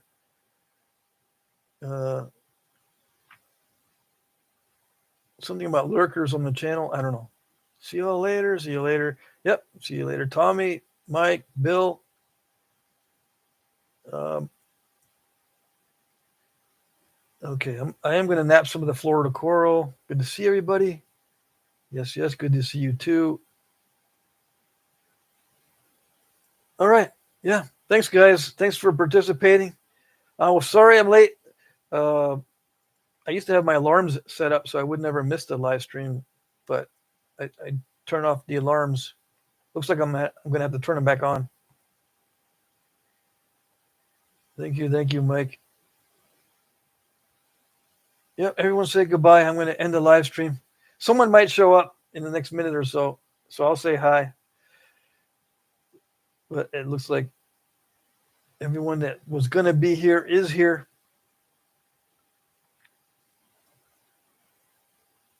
Okay.